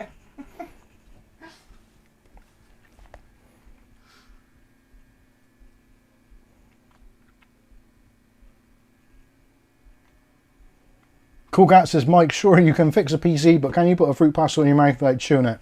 I'm struggling already. It's alright if you haven't chewed one previously.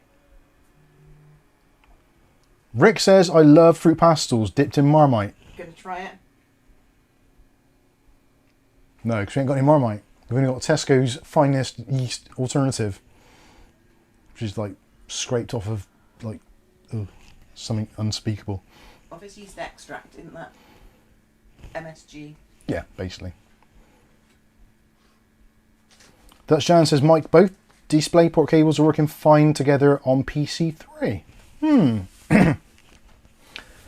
That is a conundrum. Same graphics card if you put it in PC3? Or is it a different graphics card? Have you still got it? What? The sweet? Yeah, it's in my roof of my mouth. Oh, okay. That's why I'm talking like this.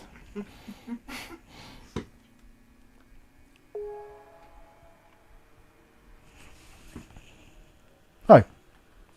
There is a Windows install on here anyway. Which hopefully is... Oh yeah, that is actually my Windows install. So there's a test account on there, so I can go into that. Yeah, it appears to be working. I didn't pay much attention to the boot menu there, did I? My apologies. Dutch Jan said other GPU. Oh, what? Yeah, and there's other PC. I don't know. That's a weird one, isn't it? You've put it underneath. Oh, Dutch Jan says...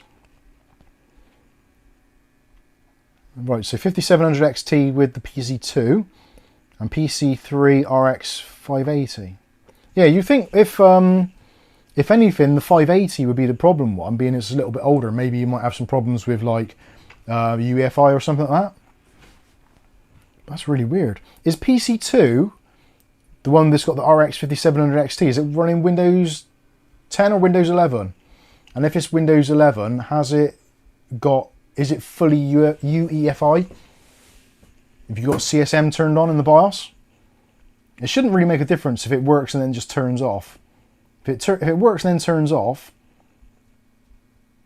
that's more like a GPU problem. Have you tried the RX 580 in PC2 instead of the 5700 XT? And see if that makes a difference. Rick says, Mike, don't mention Windows 10 to me. Hey, don't mention it to me. I was in it with you. Good old Rick, Welly Bob as he's otherwise known, he's been having some problems with some Windows 10, Windows 11 file sharing issues. And we were trying to go through it yesterday, and it's never fun. Basically got to the point, it's like, right, clearly there's something wrong here. So just blast it with Windows 11 24H2, and lo and behold, it just started working immediately. Sometimes you get problems where, yeah, that happens, and right, this seems to be working. What can I try? There's really not much point trying a great deal, is there? Test, downloads, what have I got in downloads folder? BIOS updates. But it seems to be running absolutely fine. So as much as I'd love to say I fixed it, I don't think I did. Other than Damp breath. a bit of damp breath. Licking it normally works. And actually it's quite good that the fact that I've actually tested my RAM at the same time. So that was a bonus. So yeah, try it out, Dutch Jan, see what happens. Arnold G, Windows 10, Wi-Fi 6 driver not working, needs Windows 11. Ugh. Magic fingers, yes. Well, something's clearly gone well for me, so the gods are looking down. That's happy days. So that means we can move on to the next computer. Because are we all happy that this is working? I'm happy. If you're happy, I'm happy. We're all happy. See if the power button works. Shutting down. Yeah, I think we're all good.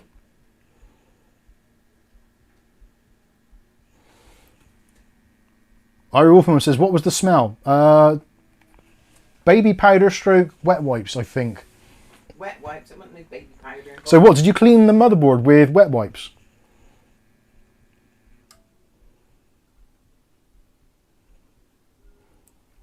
We're all happy. We're happy. Good stuff. Right, okay. Let's get this out of the way. So next up on the agenda is I'm going to take out the CPU cooler from my video editing PC, and also I do have to change the power supply. So for those of you that are wondering how easy is it to do, on the Lian Li 217, where you've got the power supply up front and very limited room in the back, you're about to find out and watch me swearing, which I will hopefully not do too much of. But for some bizarre reason, the power supply that I've used in there, it's got a very, well, not aggressive, but there's something in the fan. It's got like one of those zero technology fans, so it like switches itself off. But every now and then, I hear a very distinct kind of grinding noise as if it's starting up, but I don't hear the fan. So I get like a briefly for like less than a second. I keep on hearing it. And also, when I'm running renders or Cinebench or gaming, for some reason the fan just goes absolutely nuts.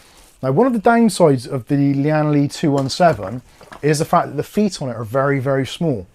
So I can do one of two things. I can either turn the power supply upside down to see if that helps to dissipate some of the heat from it, so it doesn't try to kill itself, or I just swap out the power supply for another power supply. So I'm not too sure. Let me know what you think I should do. Should I just turn the power supply upside down so it can get lots of fresh air in and also let the heat rise out of it? I'm not too sure. It's probably going to be best until you, well, when you actually see it on the desk. I'm still not chewing this damn fruit pastel, and it's driving me fucking mad. I'll be honest with you. How big is it now? It's about the same size as it was when I put it in. Without the sugar? Just without the sugary bits on. It's kind of nice though. Let's see.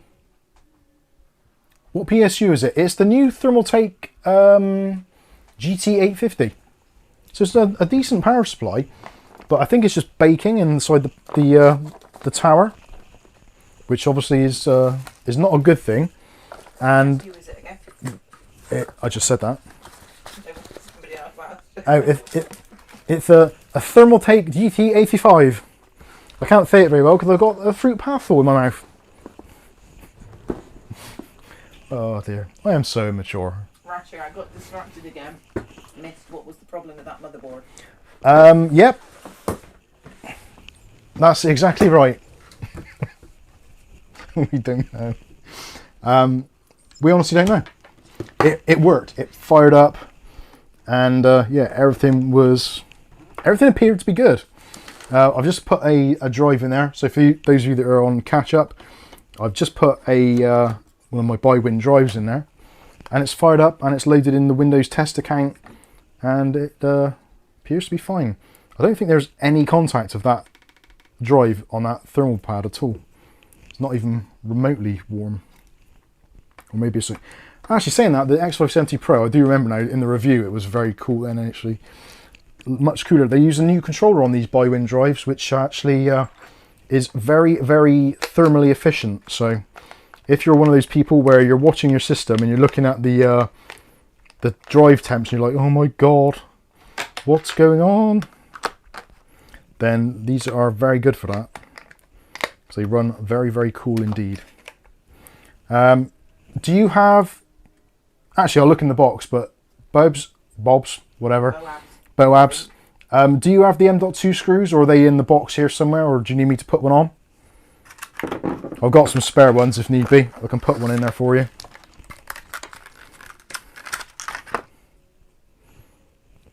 As you can see, I'll wait for him to type in. CB says no, sounds strange, just replace it. Walsh, got loads. Okay, no worries.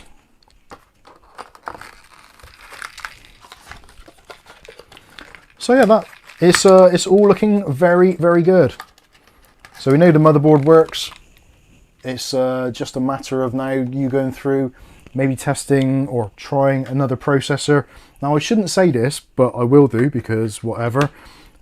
If you're an Amazon Prime shopper, if you buy a processor from Amazon, either from them directly or via their Amazon warehouse, obviously you can take advantage of the 30-day refunds. So you can just order a processor, try it. If it works, great. If it doesn't, send it back. Or do whatever your conscience will allow you to do. it's one of those things, Amazon being obviously one of the biggest, if not the biggest retailer in the world, they realise that some people will be using that system and somewhat taking advantage of it. But ultimately, there are billions of people that are all using Amazon Shopping, so I guess they, well, they're still ridiculously rich, so it's clearly not harming them a great deal.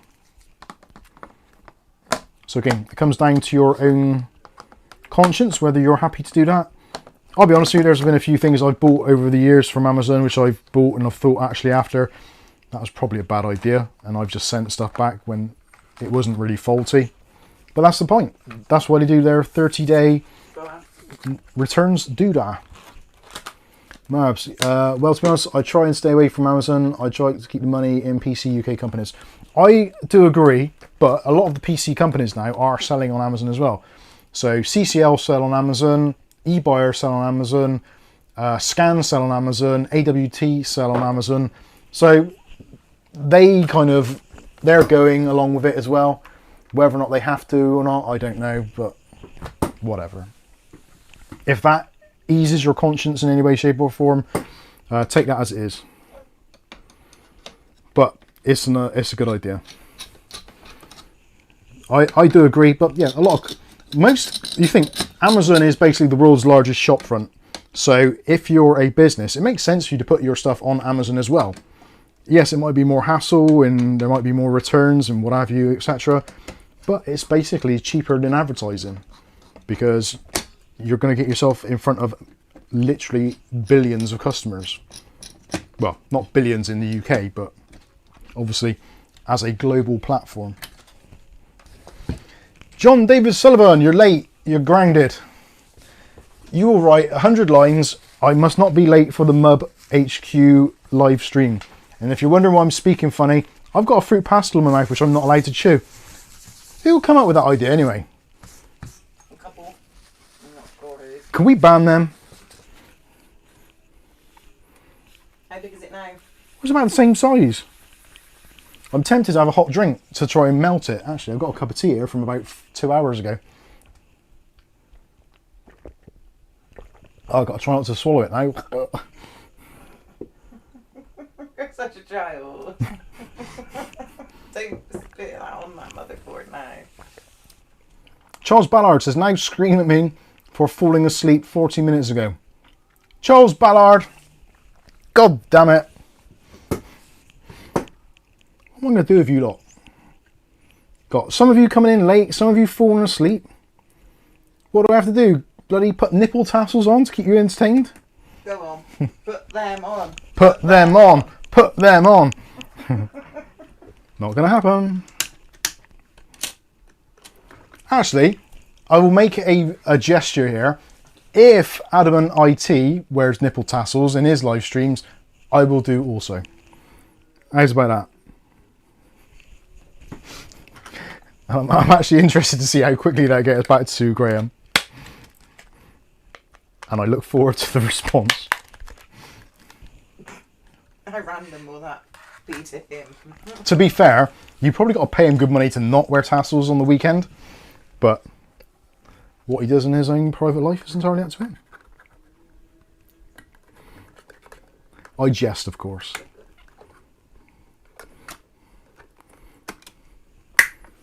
It's not cold tea or cold coffee. No, it's cold Coffee alternative. coffee alternative. It's quite nice actually.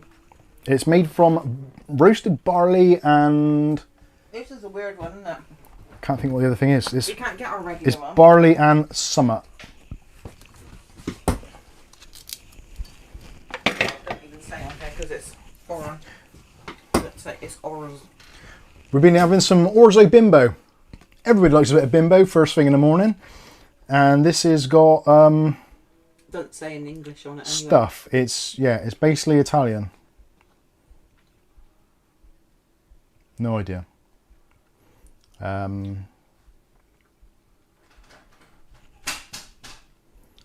Something about calzone or something. Where's the English version?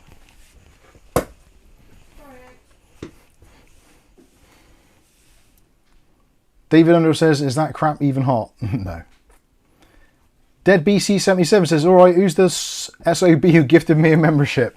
I believe that was David Underhill, or it could have been Stephen OBG. I'm not too sure. It went OBG. One, two. Was it? Yeah, that's it. Stephen OBG is his name. So this is what we normally drink. So Clipper, no caff. This is caffeine free. It is chicory and barley. Coffee alternative. It's actually very nice.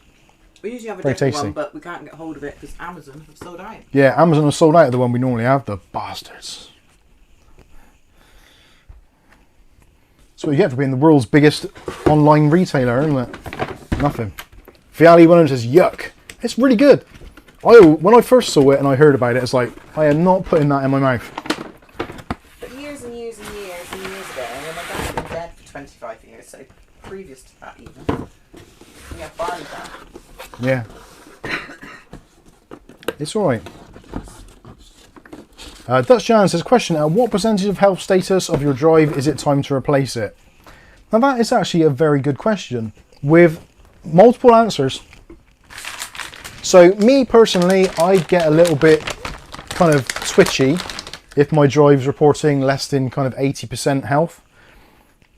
And I think 80% is probably actually still pretty good. Some people have had drives and they're still going at like 50%, 40%. But it depends on the value of your data is really the ultimate thing. So if your data is extremely important to you, then obviously just change your drive. They're relatively inexpensive these days.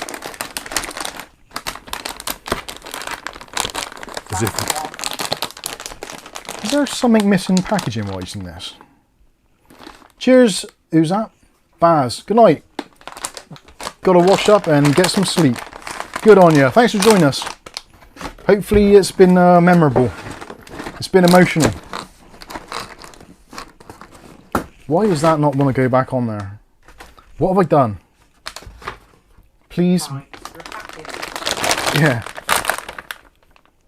Ah, I know what I've done. Of course, it's an ASRock board, so that goes on there first of all. And then you put it inside the sleeve. Because foam's obviously not static. And by the time the postman's done 50 laps,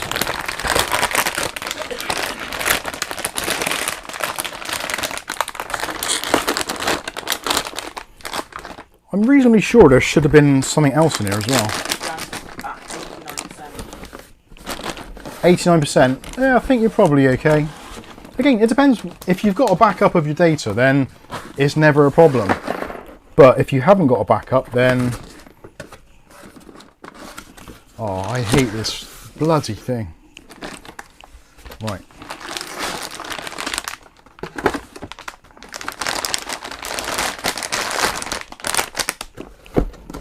That's better.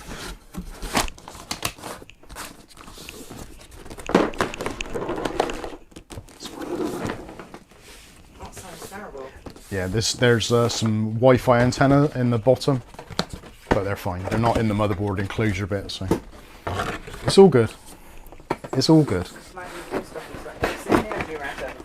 Yeah. Does this container have anything ticking in it? No, it's fine.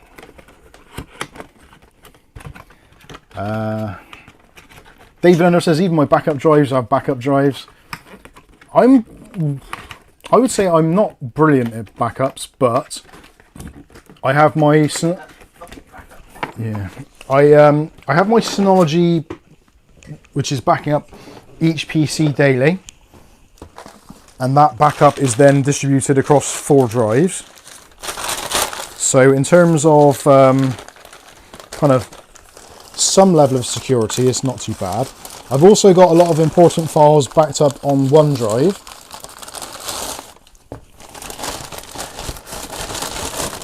And also, right, that's going to have to be a job for later. Excuse me a minute, I'm just going out to the other place.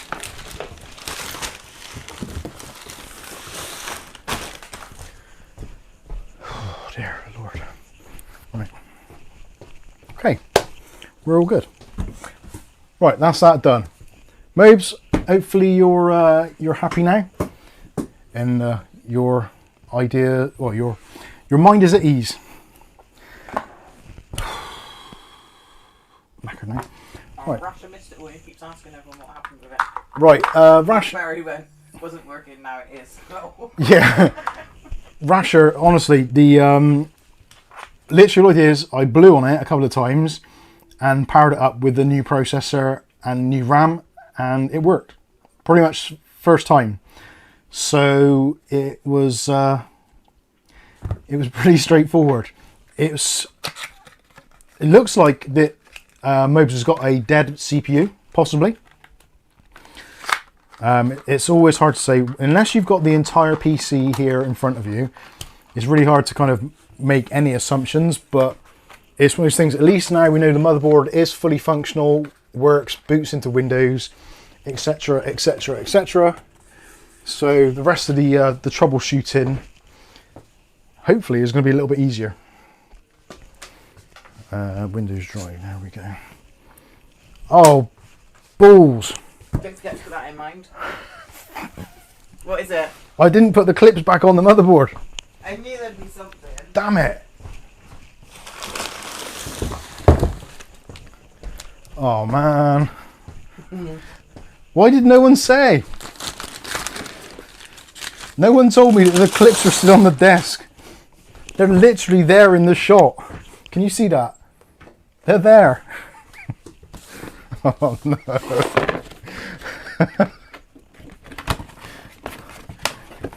It's okay. It's okay.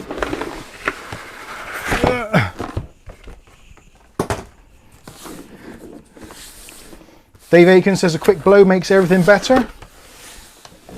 That, I think, needs to go on a t-shirt. Ow. Spiky bits. Right. Let's put those back on. Although, I would imagine they'll probably be the first thing to get taken off when you get it home. Yeah, I almost got away with that. Damn it, I needed 2 screws as well for the for one of the motherboards I bought. Damn it. Still no closer to selling the Ryzen 7 5700X 3D system. It's now been reduced from 700 down to 650, and I've had a few stupid offers. Someone messaged saying, "Are you open to offers?" It's like, yeah. They're like, "How about 400 quid?" It's like, I said I was open to offers, not stupidity. And left it at that. I didn't hear back. Normally I'm very polite and pleasant, and I try to explain the value. You had bad back, you didn't have patience. Yeah, I had my bad back, I was in pain, didn't have any patience, it's like, yeah, you're gonna get called out for what you are, an absolute blithering idiot.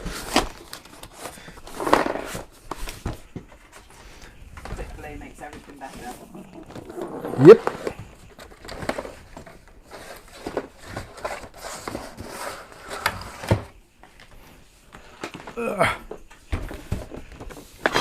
It's getting warm in here tonight. 24.3 degrees and 55% humidity. And most of that humidity is coming off of this damn chewy sweet in the top of my mouth, which I still haven't chewed. Although I have been off camera, so I could be cheating. That's it. Can't you pull it down again? Yeah. Oh, well done. I almost chewed it then.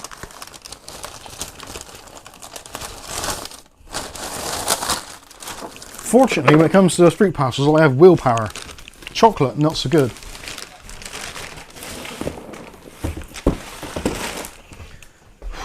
Right then. Hey? What about eating a donut without licking your lips? Man, that ain't gonna happen either.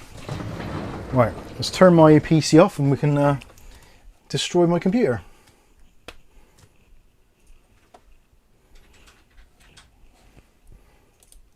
Don't forget premiumcdkeys.com/Mike's Unboxing for your cheap keys. Just have another look, see if there's been any more. Has anyone bought any? I normally get an email. Where's my folder? There we go. Yeah, you guys seem to be purchasing them at a rapid rate. So that's always a nice thing. And hope... Another fruit pastel to stick to that one. No, I just want the fruit pastels to be over with. I'm There done. we are. Right, I've just unplugged my PC. And let's take this thing out. Stephen OBG said, thanks for that, Mike. I've bought 2 Windows keys. Bless your heart.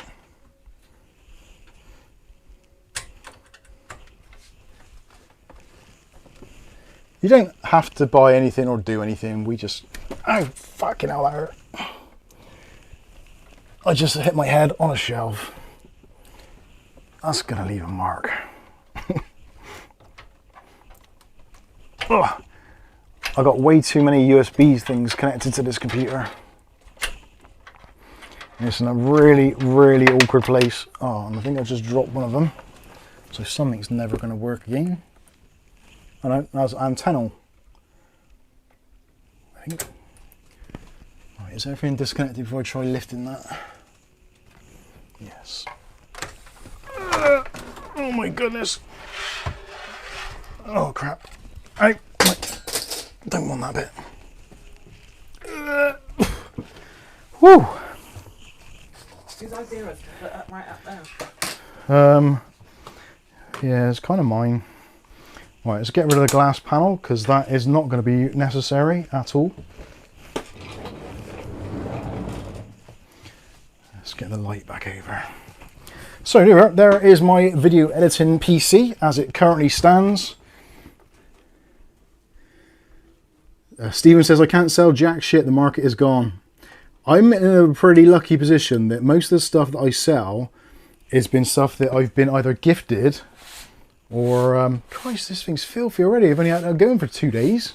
You must be molten, babe. Dust filter's working now. It's all mounted on the front. Okay. So, as you can see, Noctua cooler. Ooh, does a good job though. Can't complain too much. Going back to the RTX 4080. 600 watt connector. And actually, the positioning of that cable, where it comes up into the GPU, Vianney? it's almost perfect. It really is. Nasty that PC mic got the shit in it. Nick Varner says that GPU looks massive. Yeah, it does. It does. Cooler looks like it's on the piss. It probably is, to be fair. I've done so many installs with that cooler, and I'm sure I've wrenched it a few times. I'm pretty sure it angles down a little bit, but I've had it for 5, 6 years now, and I keep on using it. And when I built this up, because it was like, oh shit, I've got no coolers. The Royal Knight hadn't arrived. I didn't have a black AIO, so I was like, well, what the hell am I going to put in there? So it was either like a stealthy SX100 for like mini ITX systems, which I knew wasn't going to cover it, or do that in the darkness. Thank you, Rasher, for the super chat. Oh, where's my mouse? There he is. Oh, where's me? Ah, there he goes. Sound like such a dipstick, nice sometimes. Rasher, 20 euros, says, yesterday marked the beginning of Diarrhea Awareness Week. Runs until Sunday. That's good. I like that. Jason says, I wish Noctua wasn't so ugly. Now, to be fair, when Noctua actually sent me this cooler, actually, did they send me this? No, they sent me the D15. I bought this one. When Noctua sent out some review samples, they sent out the 200mm fans, which I've still not found anything sensible to use them in. Although, Antec are re-releasing the Antec 900, a new version of it, which actually takes the Antec fans, the 200s, in the front. But unfortunately, it comes with them off the shelf. So it's going to be like 300 quid. Such a shame. The one case that I could have used those fans in straight away, and it comes with them anyway. Can't make it up. Anyway, what was I saying? I can't remember. Yeah, I've got the Chromax black version, so I can put the black fan on there, but it's like in one of the boxes up there, and I thought, this thing's probably going to come out soon anyway, so I figured I'll just leave it in there for now, let it do its thing, and be done with it. Just let the system settle. But I have been having problems with the PSU, and again, it comes down to there isn't a lot of clearance on this bottom section. And because the fan intake is in the bottom, I'm pretty sure it's just choking to death. So what I'm going to try and do, I think, is to either turn the power supply upside down to see if that helps, which it might do, or just replace it with another PSU. Now ideally I don't want to replace the PSU in its entirety, because it's actually quite a good PSU, and the way that cable looks good into there, it just looks awesome.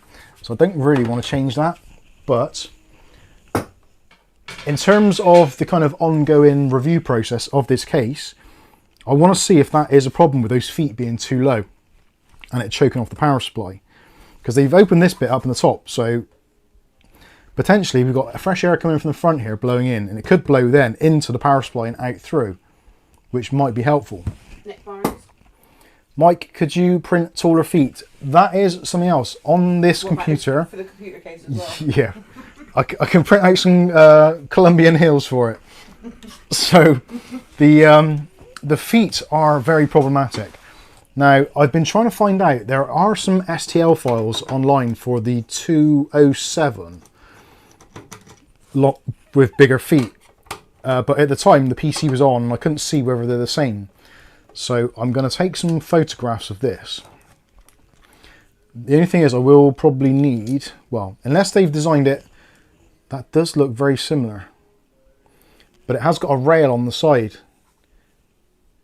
So I'll tell you what we could do very briefly, if you don't mind going along down this rabbit hole, is we'll have a look online and we'll go to Thingiverse and see if there is anything which will do it. And if there is, that might be a way. Well, I think there is one that already done, but thank you for the offer. We may still need that. You might still need it, yeah. Thingiverse. I'm pretty sure it was on Thingiverse that I saw it. Yeah, allow or whatever. So Lian Li. Feet. I'm sure it's in Lian Li feet. Yeah, that actually does look the same. Oh, I don't want to download, just show me the darn... no, they're not the same. So this one has got like a ridge that goes along the side there for the filter to go into. And the one that they're showing on there does look very similar. Let me put the screen on so you can see it. So stream desktop. Get some wheels for it. There you go. So this is for the 216, which looks to be the same design. Clear the dial. Get some dial. So From ASRock. somehow I would need to cut into the side of the design and just take out kind of like a ridge, like here, like a corner, to like lower that bit all the way along, and print out 4 of those, and that should do it. If I look at the 3D version, can we zoom in? Yeah. So what I would need to do is if I leave that on the screen just there a minute, I'll go back to the main desktop, and if you look at there's the foot. So there's like a channel which runs down this side, like an indent. I think it looks... Let me know, do you think that looks to be the same thing? There's those little bits there, which I don't think are used for anything.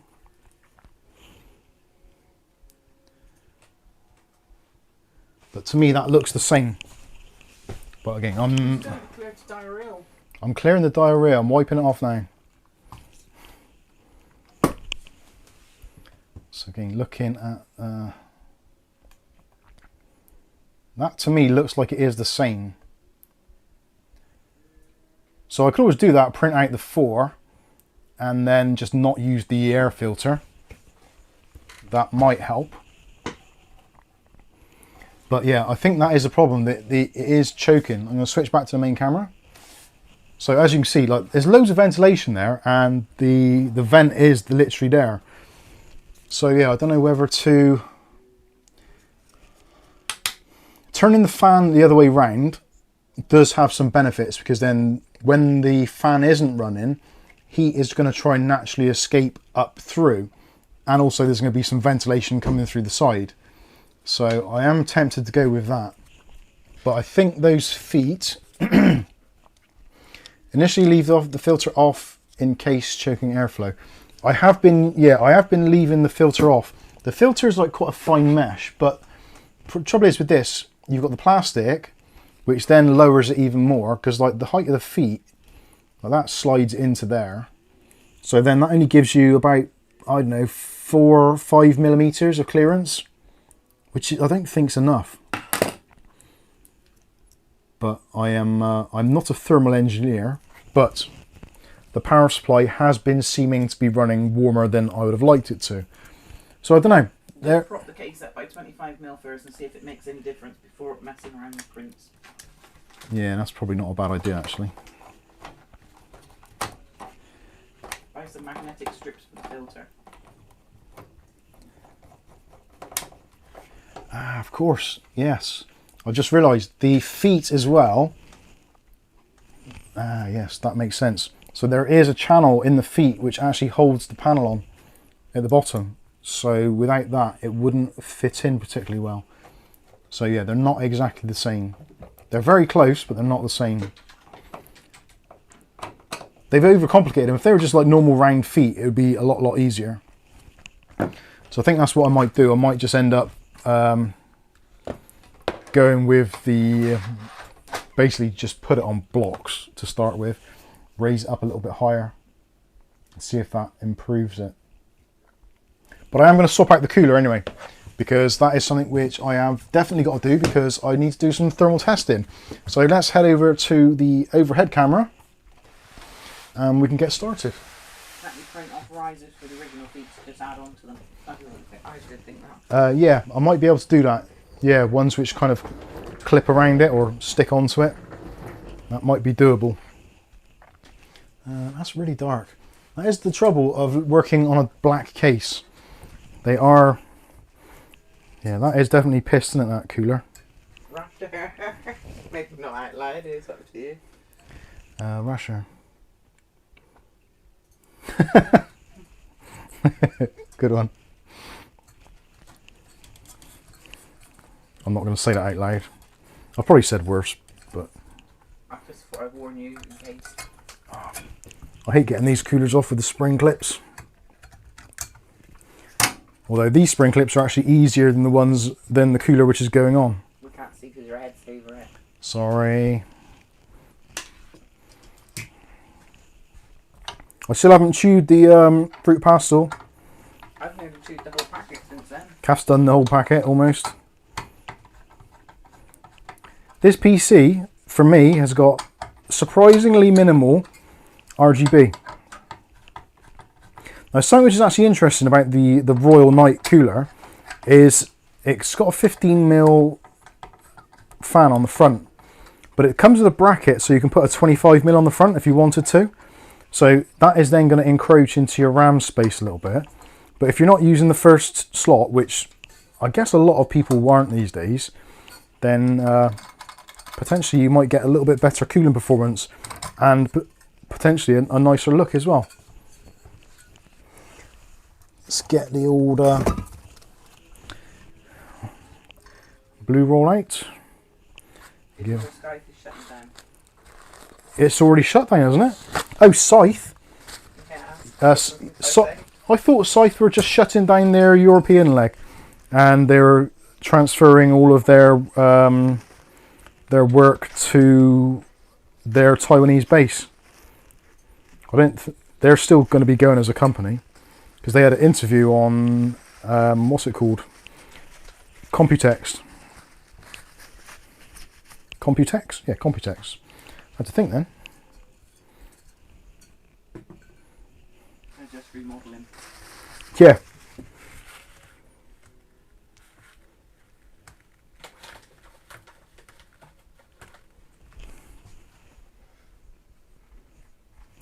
Alright, let's give that a little clean and a little wipe.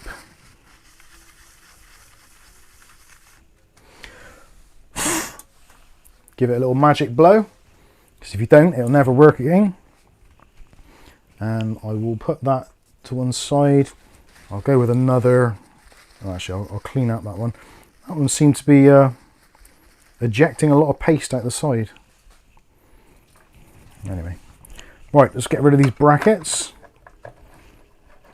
What were these brackets called? Was it the Secure Fit or Secure Fit 2.0? This is a really old cooler. This cooler came out, I think, when I had my X570. So the beginnings. Well, yeah, sort of the beginning of the boom time for Ryzen. Because I was quite an early adopter of the X570 platform. Babe. Yes. But yeah, that babe. Bless him. Good boy, aren't you? But you were doing a special phase. You did a yawn instead, didn't you? There he is. Dave says there that it took months to get a reply from Scythe for some spare parts. Their EU site is shocking. The thing is as well, there's a lot of these companies, and when you see them or you look at their marketing blurb and all that, they're all very much about performance and honor and all these kind of buzzwords, but the reality is most of them are shit. Let's not beat around the bush. Rick, blimey, in that case, sucks the light in black hole. It is, isn't it? Isn't it? In it. So pink standoffs, because Thermalright. I don't know why Thermalright insist on doing this. They always seem to, don't they? Almost every single cooler has pretty much the same mounting mechanism, which is actually really good because it means it's very easy to install. If you ever pick up a Thermalright cooler, you're pretty much guaranteed that even if you've lost the instructions, you could use the instructions from pretty much any of their other coolers. You are such a people autist. Yeah, Thermalright have been... it's funny that there's a lot of kind of YouTubers, especially like the more budget-orientated ones like myself, that have been using Thermalright for absolutely donkeys. And also the likes of kind of Deep Cool, ID Cooling, etc. And most of us, well, a lot of us were using them like from the beginning, really, when all these companies were kind of unheard of. And then all of a sudden, YouTubers find them and they're like, oh, this is the best thing ever. It's like, well, yeah, we've been using this stuff for years. You're a bit late to the party, pal. And then they get really kind of well known and popular, and then they start jacking the prices up, which is what happened with brands such as Up Here, Thickwatt. Trying to think of another brand, but there's a number of brands which have all done exactly the same thing. And it's quite disappointing, I'll be honest with you. I like it when brands stay relatively anonymous, because it means it's cheaper. Now, this is upside down, so I'm never going to remember which way round this goes. I think the triangle is there.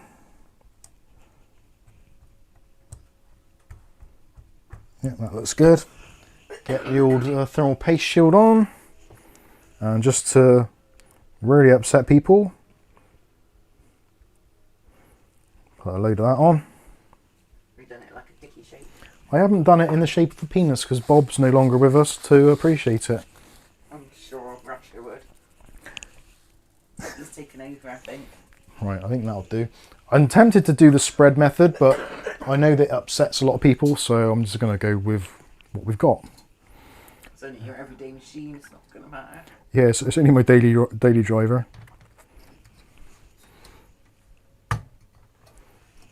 I've still not chewed my sweet.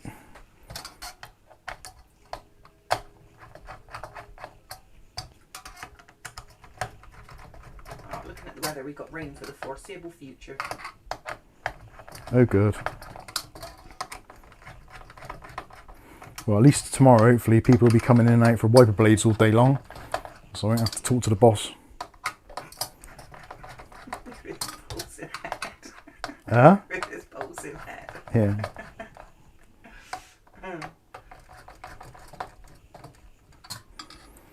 Dave Aitken says, I remember Jay's 2 cents doing it with the Vitro. Yeah, the Vitro 5.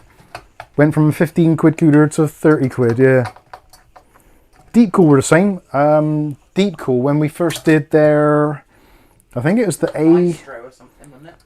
Oh yeah, yeah, it might have been a Maestro cooler or something. It was something in the very early days. It's basically the same as the Evo 212. And it was like 10, 15 quid or something stupid. Maybe even 12 quid, I think. And yeah, it done really well. And then before you know it, everybody's getting in on it. It's like, oh God. And yeah, the prices just went absolutely nuts. As they tend to. I'm not going to pretend to be surprised by any of it anymore.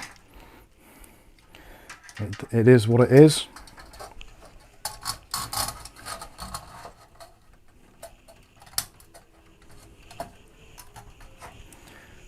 Yeah, that looks nicer. Although this looks like it's on the piss as well. Oh well. Maybe just we're not allowed to have nice things. You'll own nothing. You'll own nothing and be happy, and it'll be bent.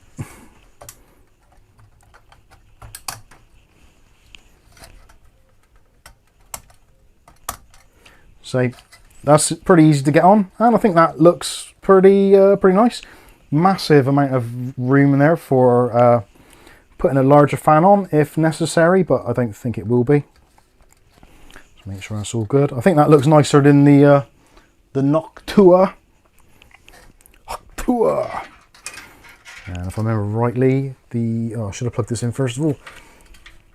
The PWM is that one there. Actually, I'm going to need my torch for that, I think, because there's a little bit murky in there. That's better.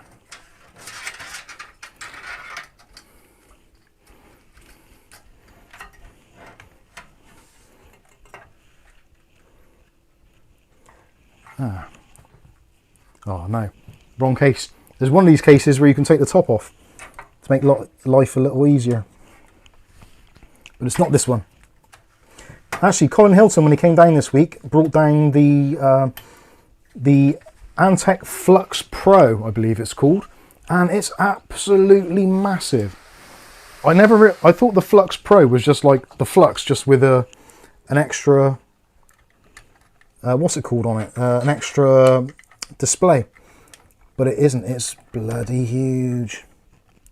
So this week, or this stream rather, was originally supposed to have been us doing Colin's case swap, but he's decided against it because it's so large. So we'll just be taking a look at it in a follow-up video. And also doing a review, obviously.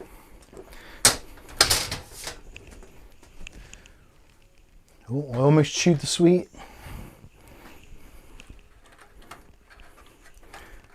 Right, I need to pull that cable through the back of there, just to make that a little bit neater.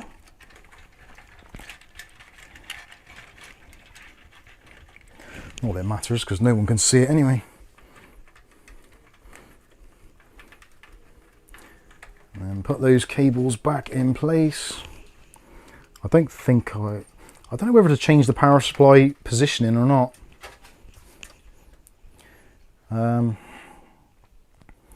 Turning it upside down might be the way forward. I don't know. Can you see that on there? Yeah, you can a bit. So what I'm thinking is, if I turn the power supply upside down,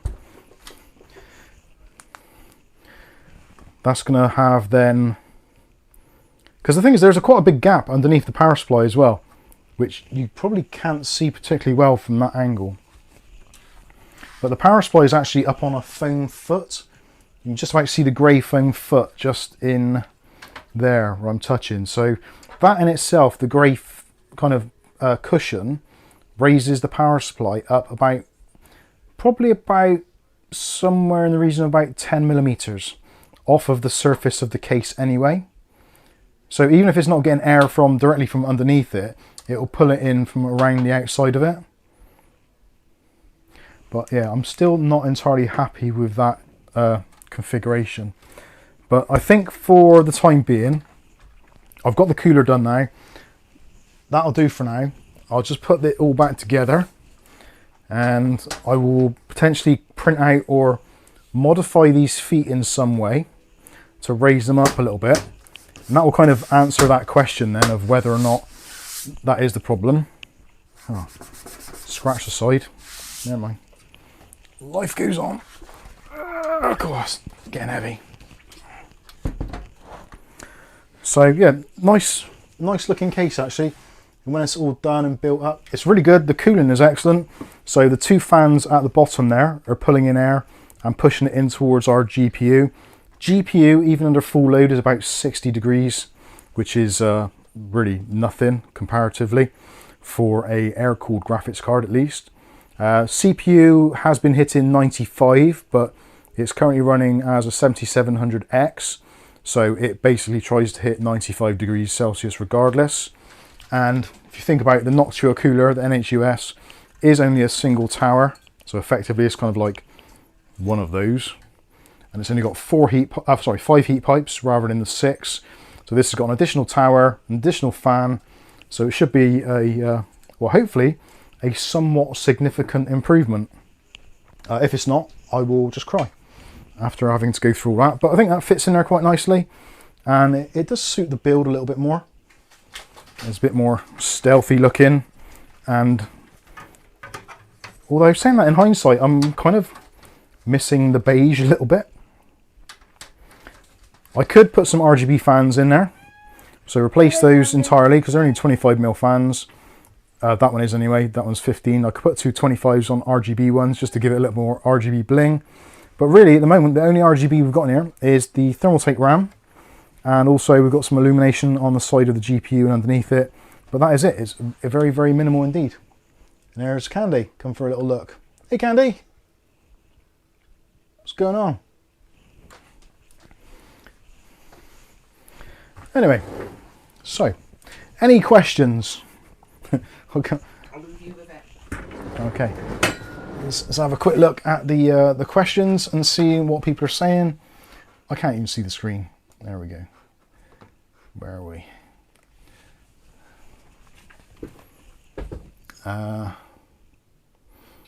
Rasher says air coolers are like Volvos. They are boxy but good. A Sharpie will fix that scratch. I think it's gone. I think it's gone now. Rick says, I prefer face down, but it really makes next to zero difference. Dave Inner says, no, don't turn it upside down. The airflow will be worse, not better. Okay. Gentleman Bad Boy says, look forward to seeing that review. Thank you. Andrew Murphy says, hello. Hello, Andrew Murphy. G'day. Stephen OBG says you need an exhaust fan on that case. You really, really don't. Because of the nature of the case, and look how open it is on the back. It is so open, it's just frightening. And there is so much positive air pressure because you've got the two 140s in the front, which are really powerful. You've got the two 120s in the bottom, which are equally powerful. So there's almost no restrictions there in terms of allowing hot air to exhaust. So having an exhaust fan, other than making it look pretty, would make very little difference on this. Possibly it might if it was positioned here behind the CPU cooler, just to try and get some of that heat away a little bit quicker.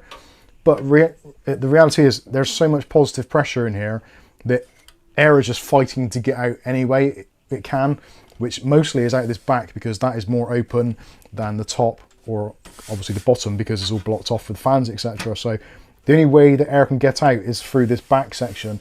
And literally just with it idling, I can feel the air coming out, even though you'd think that it shouldn't because it's not being funneled anyway. It's not being kind of condensed into one particular airflow, but you can just feel loads of air coming out the back. So in terms of breathing, it breathes very, very well indeed. The power supply, possibly not so much, which is a shame.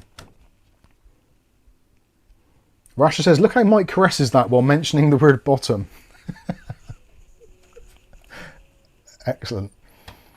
Just add 2 rubber bumps at the front. I think it does need something on it to raise it up a little bit. Whether or not it's going to make a much difference, I don't know. It might just be an inherent thing with this power supply that it has got that kind of raspy noise as it kind of kicks in. I did actually mean to look to see if there was anything physically kind of in the way of it, but it doesn't appear so. In the power supply itself, the ventilation on the front of the GT850 is very, very open indeed. So yeah, it's a strange situation. I think it's probably just the fact of where it is, and it's so low, so it is struggling to breathe as it would normally. Which, yeah, it kind of, it frustrates me a little bit that they've done all of this work on this case design, but the power supply basement suffers just because of these daft feet, because they're trying to meet some certain size goal or whatever, which just seems absolutely bizarre to me. But I guess it is what it is. Yeah, there's not really a great deal I can do about it, unfortunately. So that's all done and dusted, so I can put that back up on the top there. So bear with me a moment while I just get this off the desk. And I'm trying not to headbutt the bloody side again. But yeah, going back to the very, very early statements. So I am actually really pleased about how well the Ryzen seems to be performing in Adobe Premiere now. Because when I first started using a Ryzen with Adobe Premiere, which was granted a very, very long time ago now, it was awful. It ran like an absolute dog. So that is why I kind of moved over to Intel, but it does seem that it is improving. Now, I'm using an NVIDIA graphics card, obviously, as you see. And I think that, in part, is some of the reason why it is actually as good as it is. Because Adobe Premiere does rely quite heavily on NVIDIA. It doesn't work quite so well with AMD, which I still don't quite understand why, but I guess it's just one of those weird things. Let's move some of this out of the way.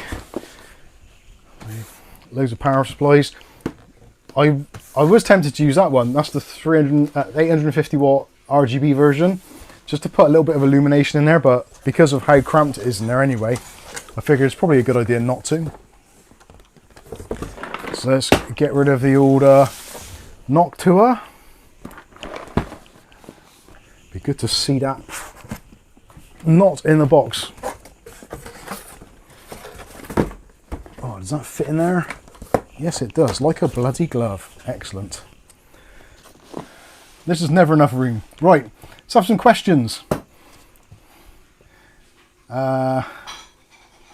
Mike, anything from Computex that has stood out for you this year? Corsair have made some nice looking cases, but generally haven't seen loads to excite me. Yeah, I would say there's, well, something I noticed immediately. Maybe you'll have a different take on this.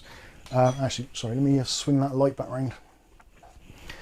One of the first things I noticed is there was hardly any coverage of Thermaltake this year at Computex, which seems weird because most of the channels that I watched were actually sponsored by Thermaltake. So that really was weird. Normally when there's Computex or CES, you do see quite a lot of heavy coverage from Thermaltake, but they were kind of, seemed to be strangely absent this year. Now, did anyone else notice that, or is it just me? And of the things that I did see, it wasn't great, if I'm honest. There was the kind of, there's a rehash of the NR100. Is it the NR100? No, TR100, the small tower case. They've done a new version of that, which just appears to be a bigger version, so like for micro ATX, and there's going to be an ATX version as well. But it seems that most of their stuff has been, they're just concentrating on adding new colours. Or actually something which I've really hated seeing at CES and mostly Computex this year. Let me know how you feel about this one, but I absolutely hate seeing all of these LCD displays on pumps for water cooling and cases. Now, I understand the need for some of them, because for measuring things like performance, etc., etc., it's quite a handy little thing to have. But I actually think I'm kind of sick of seeing these screens. And Thermaltake did that Minecraft one, which, yeah, I guess it's interesting to some extent, the technology behind it. Essentially, it's basically a curved OLED screen from a mobile phone. So it's not as if it's groundbreaking technology, because mobile phones have been doing bendy screens for what, 5 years now. So I think all I've seen really this year from Computex is essentially LCD screens, but not gaming panels, which would be a really nice thing to see, especially like much cheaper ones. So yeah, I don't think there's been anything which is really, there's nothing actually that I've watched and I thought I would like to buy that, which is unusual, because normally there's something which, well, actually tell a lie, there was one thing which I saw which I would like to buy but I won't, and that was the Antec 900 case, because of the nostalgia. But at 300 quid they can shove that right up their ass. That is not going to happen, because there's no way that a Antec 900 should be selling for 300 quid. Even if it is gold plated and has been signed by Jensen himself, it just shouldn't be a thing. So yeah, I don't know. What did you lot see at Computex? Was there anything which you saw which you thought was excellent or interesting? And don't say the 9060 XT 16 gig. And definitely don't say the 5060. We don't want to hear about that anymore. How to make something cost more? It's just Ari Wolfman. Yeah, it's like PSUs with screens. Oh no. Dave Venner says the ASRock patent has expired, so maybe some more innovations in AIOs coming soon. The thing is, I would have thought, like most of these companies, they didn't really give two rats' asses about intellectual property. Let's be honest. So I think if they were going to take advantage of the ASRock patent expiring, they would have had designs in the works for months now, ready for release straight away. So I don't know. Yeah, David Andrew says MSI's Project Zero X870E motherboards. Yes, that also looked interesting. I am somewhat of an MSI fanboy, so that's a given. I'm not too sure how I feel about MSI's ITX motherboards, and in fact any ITX motherboards. They just seem to have got ridiculously expensive and are kind of generally always a compromise in some way, shape or form, which, I don't know, I used to like ITX for the fact that you could run a nice little system with integrated graphics on board and it would be happy days. You could play your games at moderate settings and have a pretty good time with it. But it seems to be now that everyone's gone along with this whole kind of, right, we must make ITX so that it's the most powerful it can be, and add on all these little add-on boards so you can plug in umpteen drives and ridiculous coolers, and it's got 75 stages of VRM, and it's like, that's not really what ITX is meant to be about, I don't think. I think ITX is always meant to be about having a small compact computer which is power efficient and can be left on all the time and maybe used in a living room because it's nice and quiet and possibly relatively inexpensive, like those mini PCs tend to be, like the £100 N105 or 205 processors, whatever they are from Intel. So yeah, I'm not overly keen on some of it. It's all getting a little bit too money grabbing. I preferred the golden era of processors and motherboards where you could get your Ryzen or your Athlon 200GE and a motherboard and possibly some RAM for like 100 quid all in, and potentially even play games on it as well. That's what I miss. But I fear that those days are either severely numbered or basically gone. Oh, I've dropped thermal paste all over the desk. That thermal paste is 2 days old and it was crunchy as all hell. It's not good, is it? Let me clean this up. Yeah, ITX all have 5090s these days. Yeah, it's just like kind of, it almost defeats the object. That is one of the reasons why, kind of like the TR100, the Thermaltake case, I kind of like the idea behind it. But again, it's like ITX is supposed to be like this really nice little tiny form factor, but when you start to factor in larger power supplies, larger graphics cards, it becomes almost kind of as intrusive as a micro ATX case, in which case you'd be better off getting a micro ATX case because it's generally going to be a lot cheaper. You can put normal PC components in it and you don't get the kind of ITX tax along with it as well. iRolfin says I hated the AI. I'll be honest with you, the AI stuff is still becoming very, very annoying. Now, don't get me wrong, there are some uses for AI, and I've actually, like I said previously on a previous stream, I actually managed to create a Discord bot with using AI tools, Gemini in fact, to create a Discord bot to program the whole thing and even tell me how to kind of set it up, install it, check code for errors, how to actually physically install the code onto like a Synology NAS and all that kind of stuff. And it's the sort of stuff which, if I'd have spent asking around in forums and stuff, probably people would be like, oh, just piss off, read this manual or read this online guide or whatever. And sometimes you just want that extra helping hand, but you don't want to have the aggro of like having to ask a human being the same question over and over because you just don't get it, or kind of rewording a question.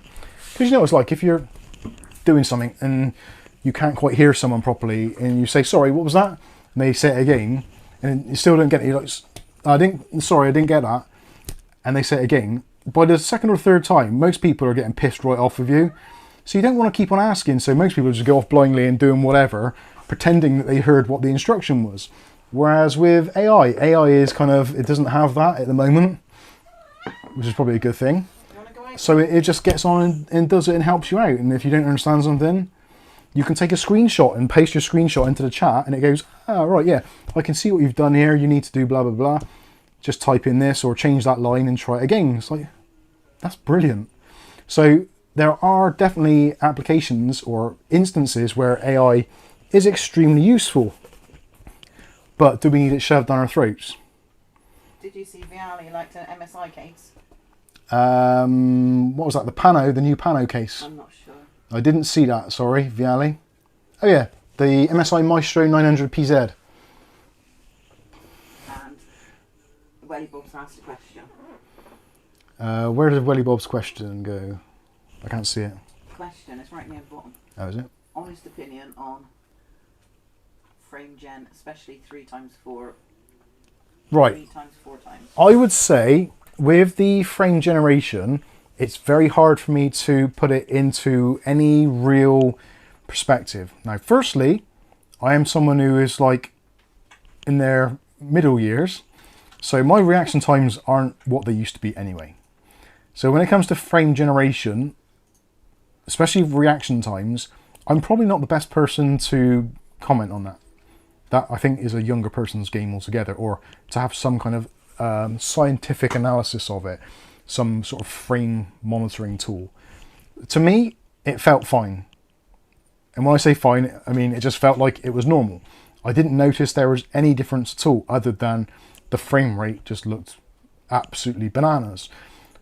I've always been someone who is very much against any type of scaling and any type of kind of, well, anything which messes up or interferes with the native resolution. Like, I wouldn't even run, well, I was really anal, so if I had a 4K monitor, I wouldn't run games at 1440p. Because it's a 4K monitor, it should run at native resolution. Now, I get that is not always possible these days, so I have kind of tempered my expectations, but I do feel that with the scaling, the DLSS, the frame generation, it's become very, very good. Now, I'd only previously used it on a 40 series card, which was my 4080, my 4070 Ti, and the 4070 in there. So I kind of had some idea of what it was like, and it didn't feel always great. Now, it's been probably a good 6 months or so, maybe even longer, since I've actually tried it again in any real depth. So when I fired up the 5060 and turned on the frame gen, it was kind of like, I didn't really know what to expect, but in my experience playing games, I didn't notice that it was on. And it wasn't until I actually looked in the settings to see which setting I had on. I actually, when I was doing the video, I had to go into the settings when I was recording and actually write down the settings as part of the file name so I could tell what it was. It wasn't like I could watch the footage and go, oh yeah, that's that. I can tell that a mile off. It wasn't as easy as that. And actually on a couple of them, I had to re-look a couple of times. It was like, is that right? Is that frame rate right for that setting? So it felt very normal. Rasher's been a member for 44 months.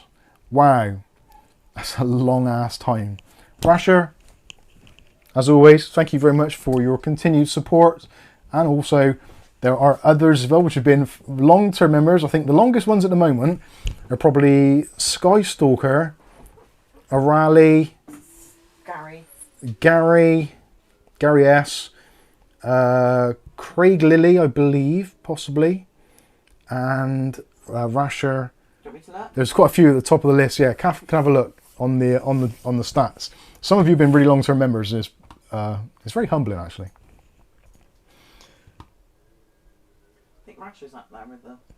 John David Sullivan says it has its uses, but not in fake marketing. See, then that's the thing. I know now. Don't get me wrong.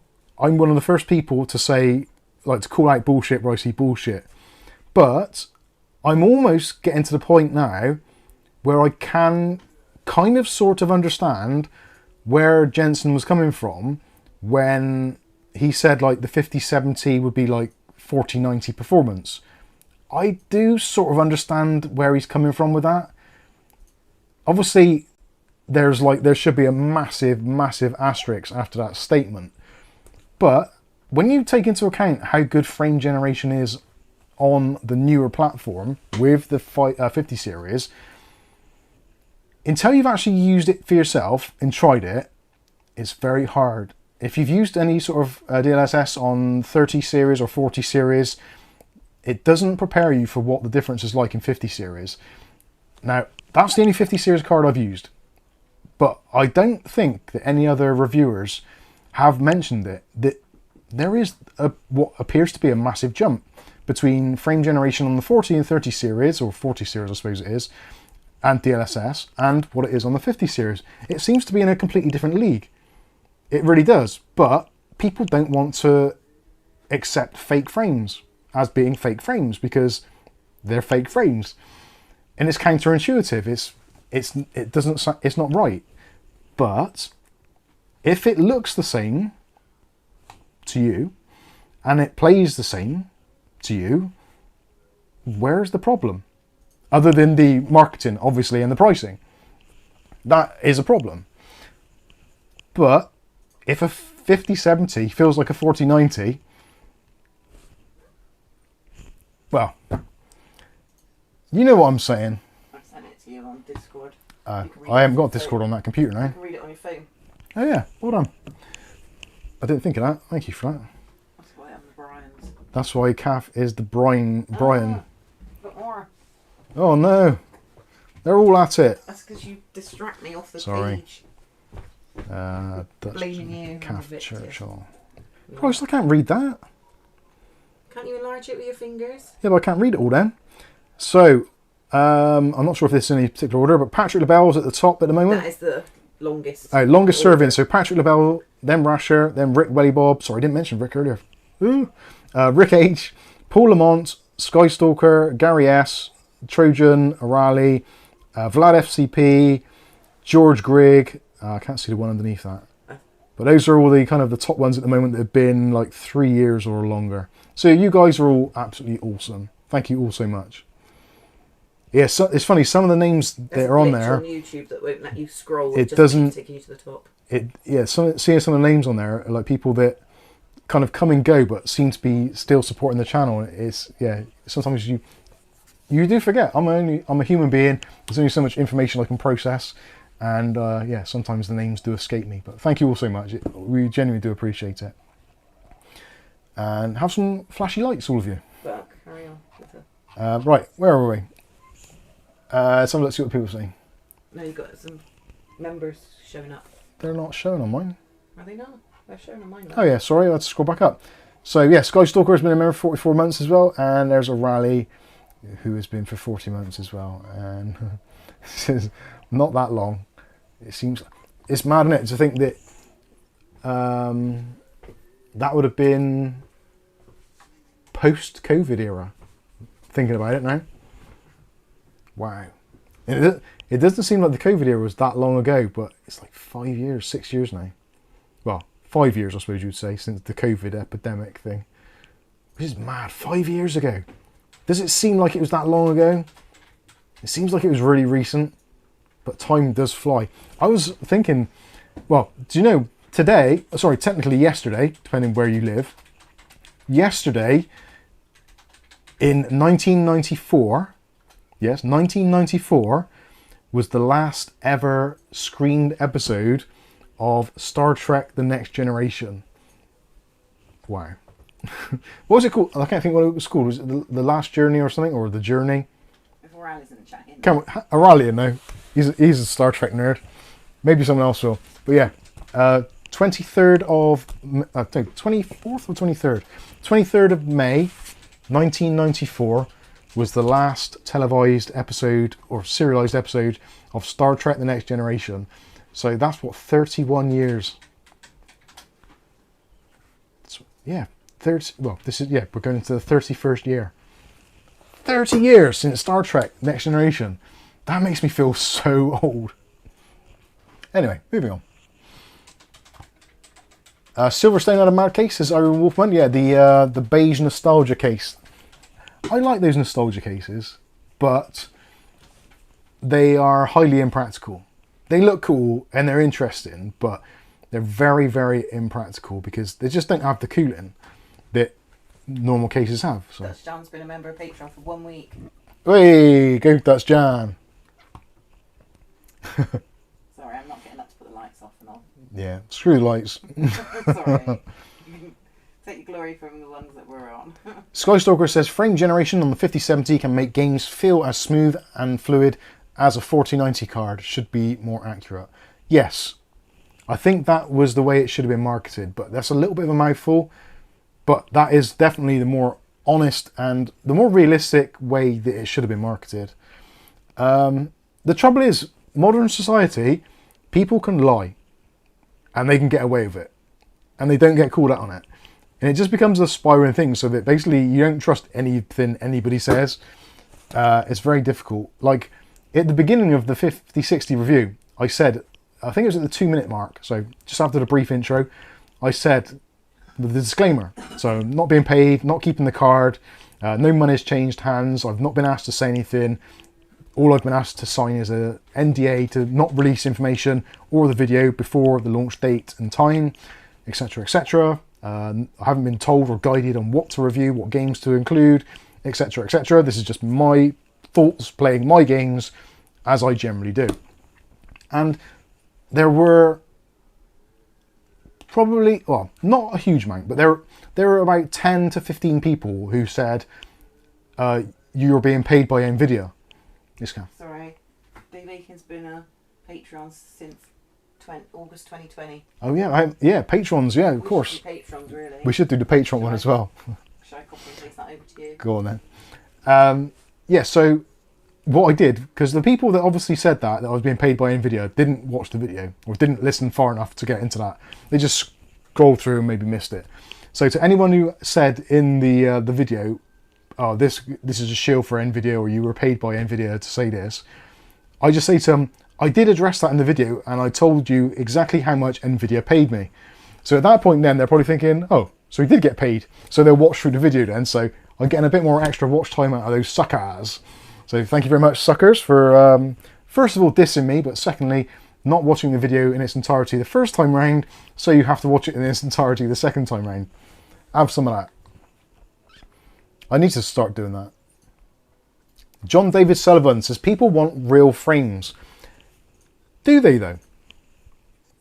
That is what this whole thing is about. If you can't tell the difference between a real frame and a fake frame, why do you want a real frame? I'm not saying you're wrong, I'm not saying I'm right, this is the conversation that needs to be had in the industry. There have been so many people, myself included, who have been extremely negative towards kind of these fake frames. And as soon as the term fake frames was kind of born as such, I think that was the downer on the whole technology. If it would have been reviewed earlier on and called like anything other than AI generated or fake frames, I think people would have been more on board with it. But because we're tired of the fakeness, we're tired of AI, that has what is kind of really kind of disillusioned gamers, I think.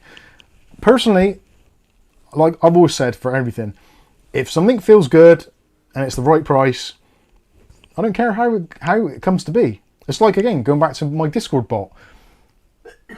I didn't know how to do it, and the Discord bot works absolutely brilliantly. It has been pretty much flawless in execution, and AI taught me how to do it, or AI did basically most of the legwork. I just pressed the buttons. So for that reason, like whether that was a real tutor or whether it was a fake tutor or a fake instruction, it doesn't matter to me. The end result was still what I wanted to achieve. And I think that's what we need to kind of agree on, or at least acknowledge the fact that some things aren't going to be entirely real, but are they good enough? And if they are, is that enough? I think that's the genuine question that we need to be contemplating. I don't want to be contemplating this because I'd much rather see raw horsepower. But if you can get your computer to do something which it couldn't normally do by using coding to efficiently do something, why not do it? In any other industry or environment, if you could do something easier for less money and you couldn't tell the difference in the end result, you would do it, 100%. Dave Aiken, as he's still in the chat, he works in the design industry. So if there's any way they could achieve their end goal with exactly the same output by doing it more efficiently or using fake frames or AI to do it, they would do it 100%. I'm sure he would agree with that.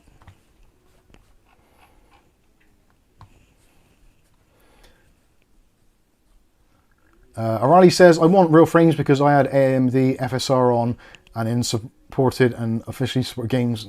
Yeah, actually, saying that, I've mentioned that in, I'm sure I mentioned that in the video review. In Counter-Strike 2, I had FSR enabled. No, sorry. No, let's roll back. I had FSR was enabled by default in Dead Island 2. And it had this horrible shimmering effect and it was making me feel sick. It was absolutely horrendous. So I think there are going to be some people that have experienced previous or other versions of frame generation or upscaling and have not had a nice experience with it. And that again has also kind of soured the kind of the taste of what is to come or what can be to come. I was just saying, FSR, I find in games is absolutely awful. It's the worst thing ever. It really is. AMD have got a lot, and I mean a lot of catching up to do. If DLSS 4 is anything to go by, AMD are basically still at the very grassroots level. They've got so far to catch up. I hope they can.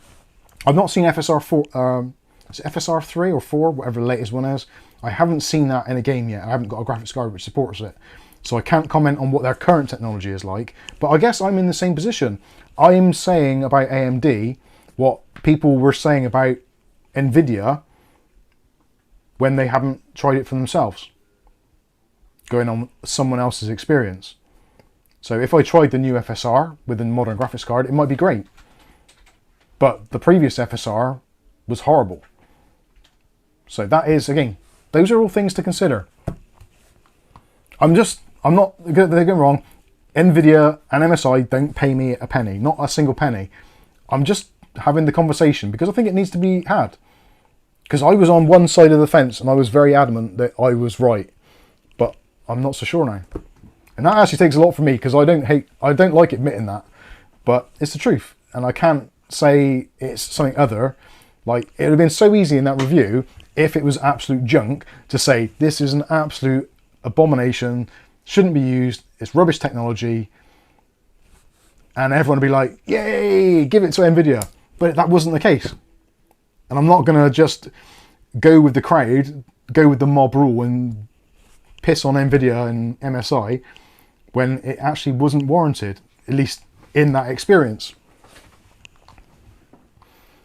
I'll stop digging now. Dave Aiken says, FSR can be great. In Starfield, it's amazing. No issues at all. Other games, it's a blurry mess.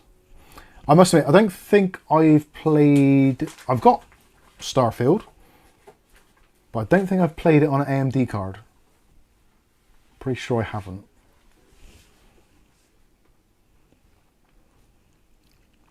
Skystalker says, the generated frames can add some artifacts and latency. If that doesn't affect the game to a significant degree, it is fine. I agree. John David Sullivan says, to me, fake frames is like being lied to. A bit like Labour. Whee! Politics, let's go. It's all of them though, isn't it? Yeah, they all lie to you. Everyone lies. That is, our son works in IT, and the IT department says, don't forget, the first rule of IT, everybody lies. And it's true. Everybody does. I've still got the fruit pastel, but I'm trying not to swallow it now.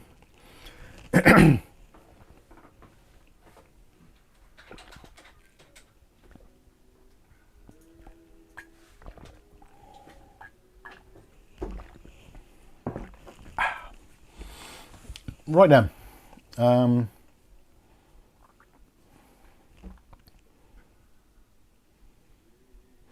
Hey Des60, how you doing?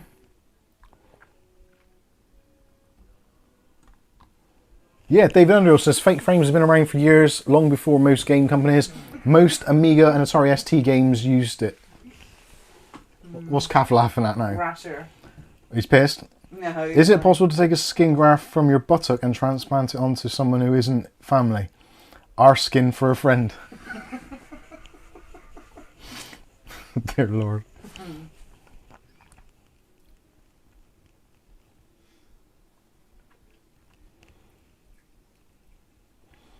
Dave Aiken says, Mike, do you think you'll pick up a 9060 XT or a B580? I've got a B580. It's in here somewhere.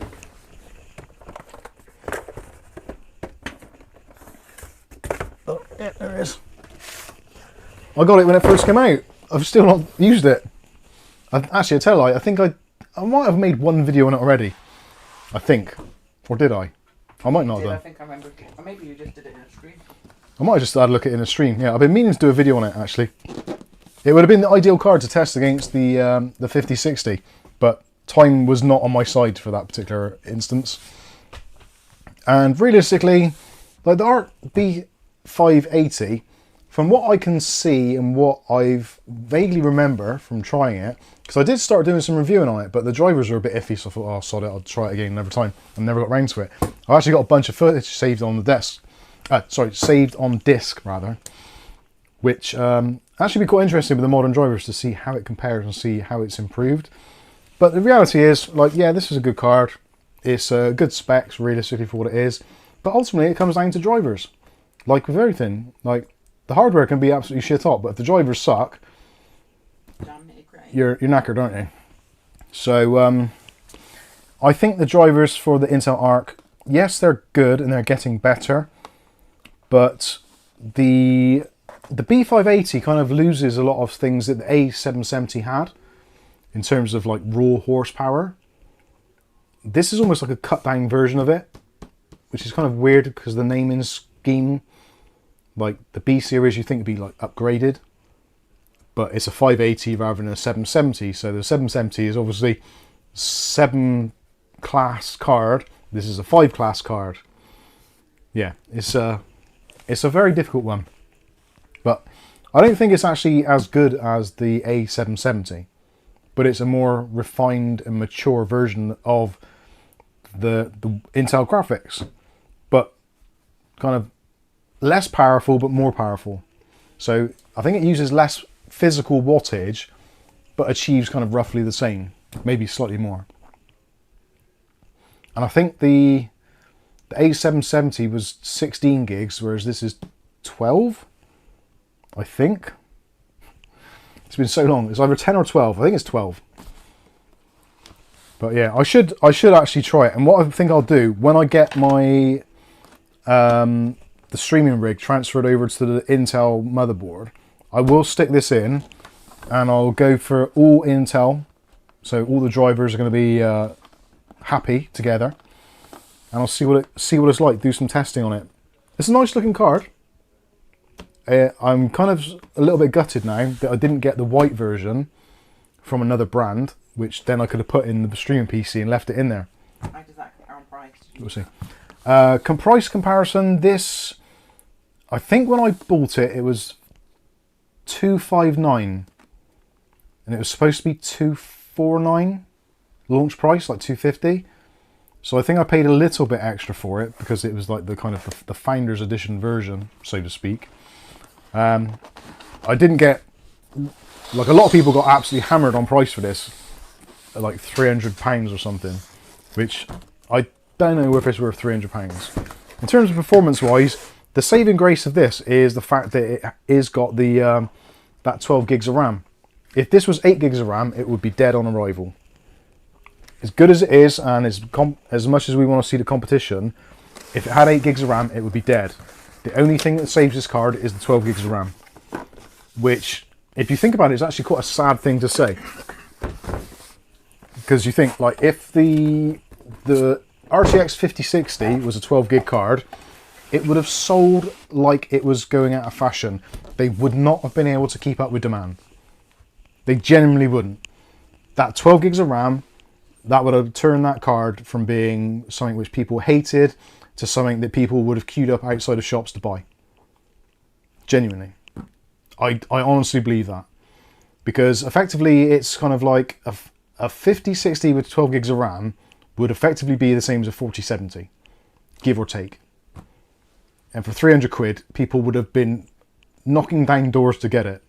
But they didn't want to bastardize the 4070 Super cells and 4070 Ti cells because they go for like silly money.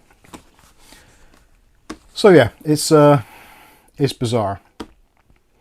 Very, very bizarre. Irie Wolfman says, are you keeping the GPU? Which one, Irie Wolfman? This one? Or the 5060? If you're on about the 5060, that's already gone back. That went back 2 or 3 days ago. This one I was planning on keeping. I don't think I'll be able to sell it. I really don't. I don't think there's any world that I could sell this and make what I paid for it back.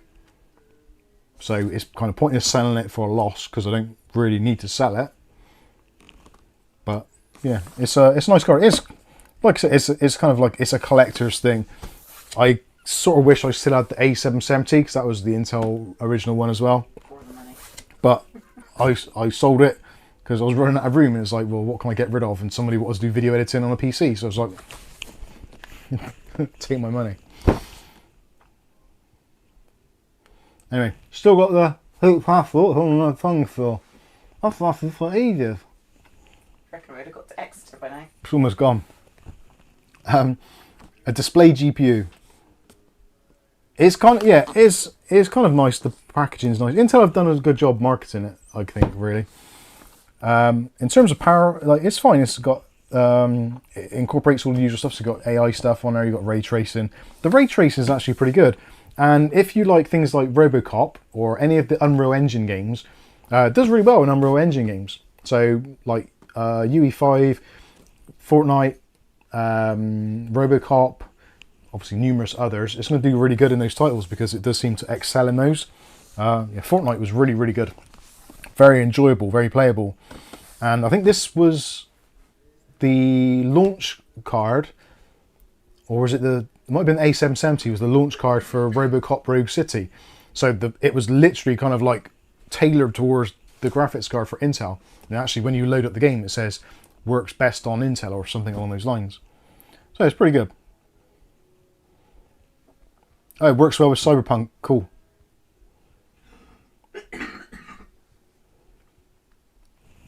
Right, I've got to give in now. That's too small. I'm going to choke on the thing. I choked on it anyway.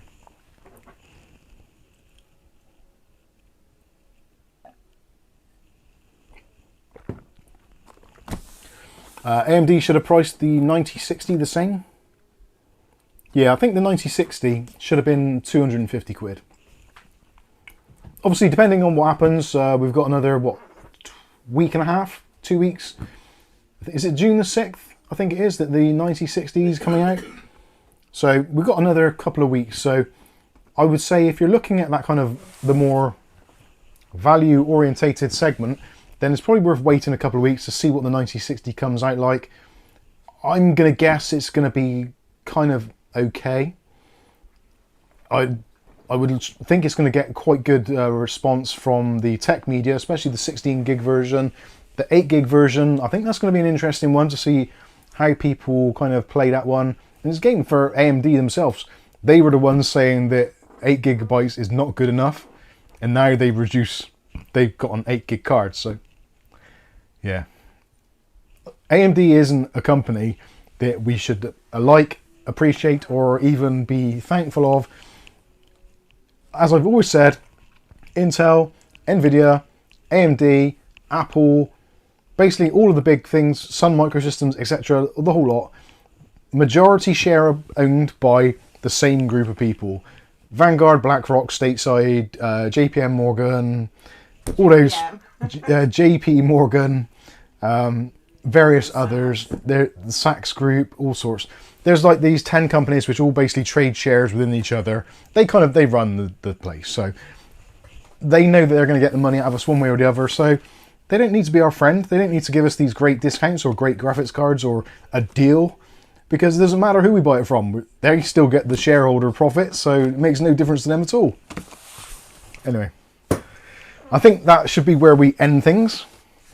Unless there's any last minute dying questions, because I have got work to go to tomorrow, sadly. Yeah, Dutch Jan says, no company is your friend, it's all about money. That's right, it's all about just, I wouldn't put any allegiance to any company, and yeah, some companies are complete dicks, but ultimately if they sell stuff you want to buy, or that you need to use, then... Family-owned ones, that's bad. Yeah, but you're not going to get many family-owned businesses for, like, tech stuff, are you? No, but those shareholders own everything, don't they? Supermarkets, the whole lot. Yeah. So, just saying. We're not just talking computers where they own everything. Yeah, I think Ivory Wolpen sums it up really nicely there, actually. With the price of GPUs these days, I don't see the point anymore, as games are not that great. They are. I know. Rubbish. I'm still playing Counter-Strike, like CS2. I'm still playing Fortnite. How many old? What's that? 5 years, 6 years old now? If that, maybe more.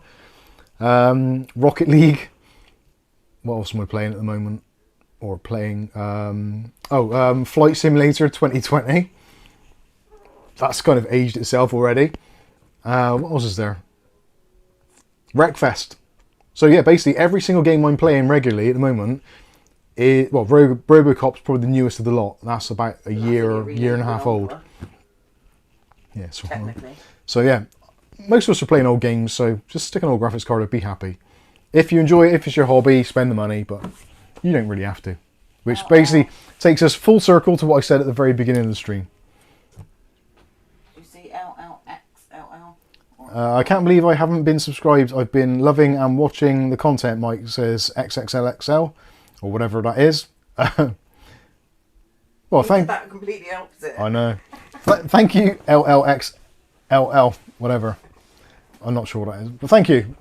Thank you for watching the videos. Hopefully they're enjoyable. So yeah, thank you all so much for joining us for the stream. I'm glad that Mobe's board is working.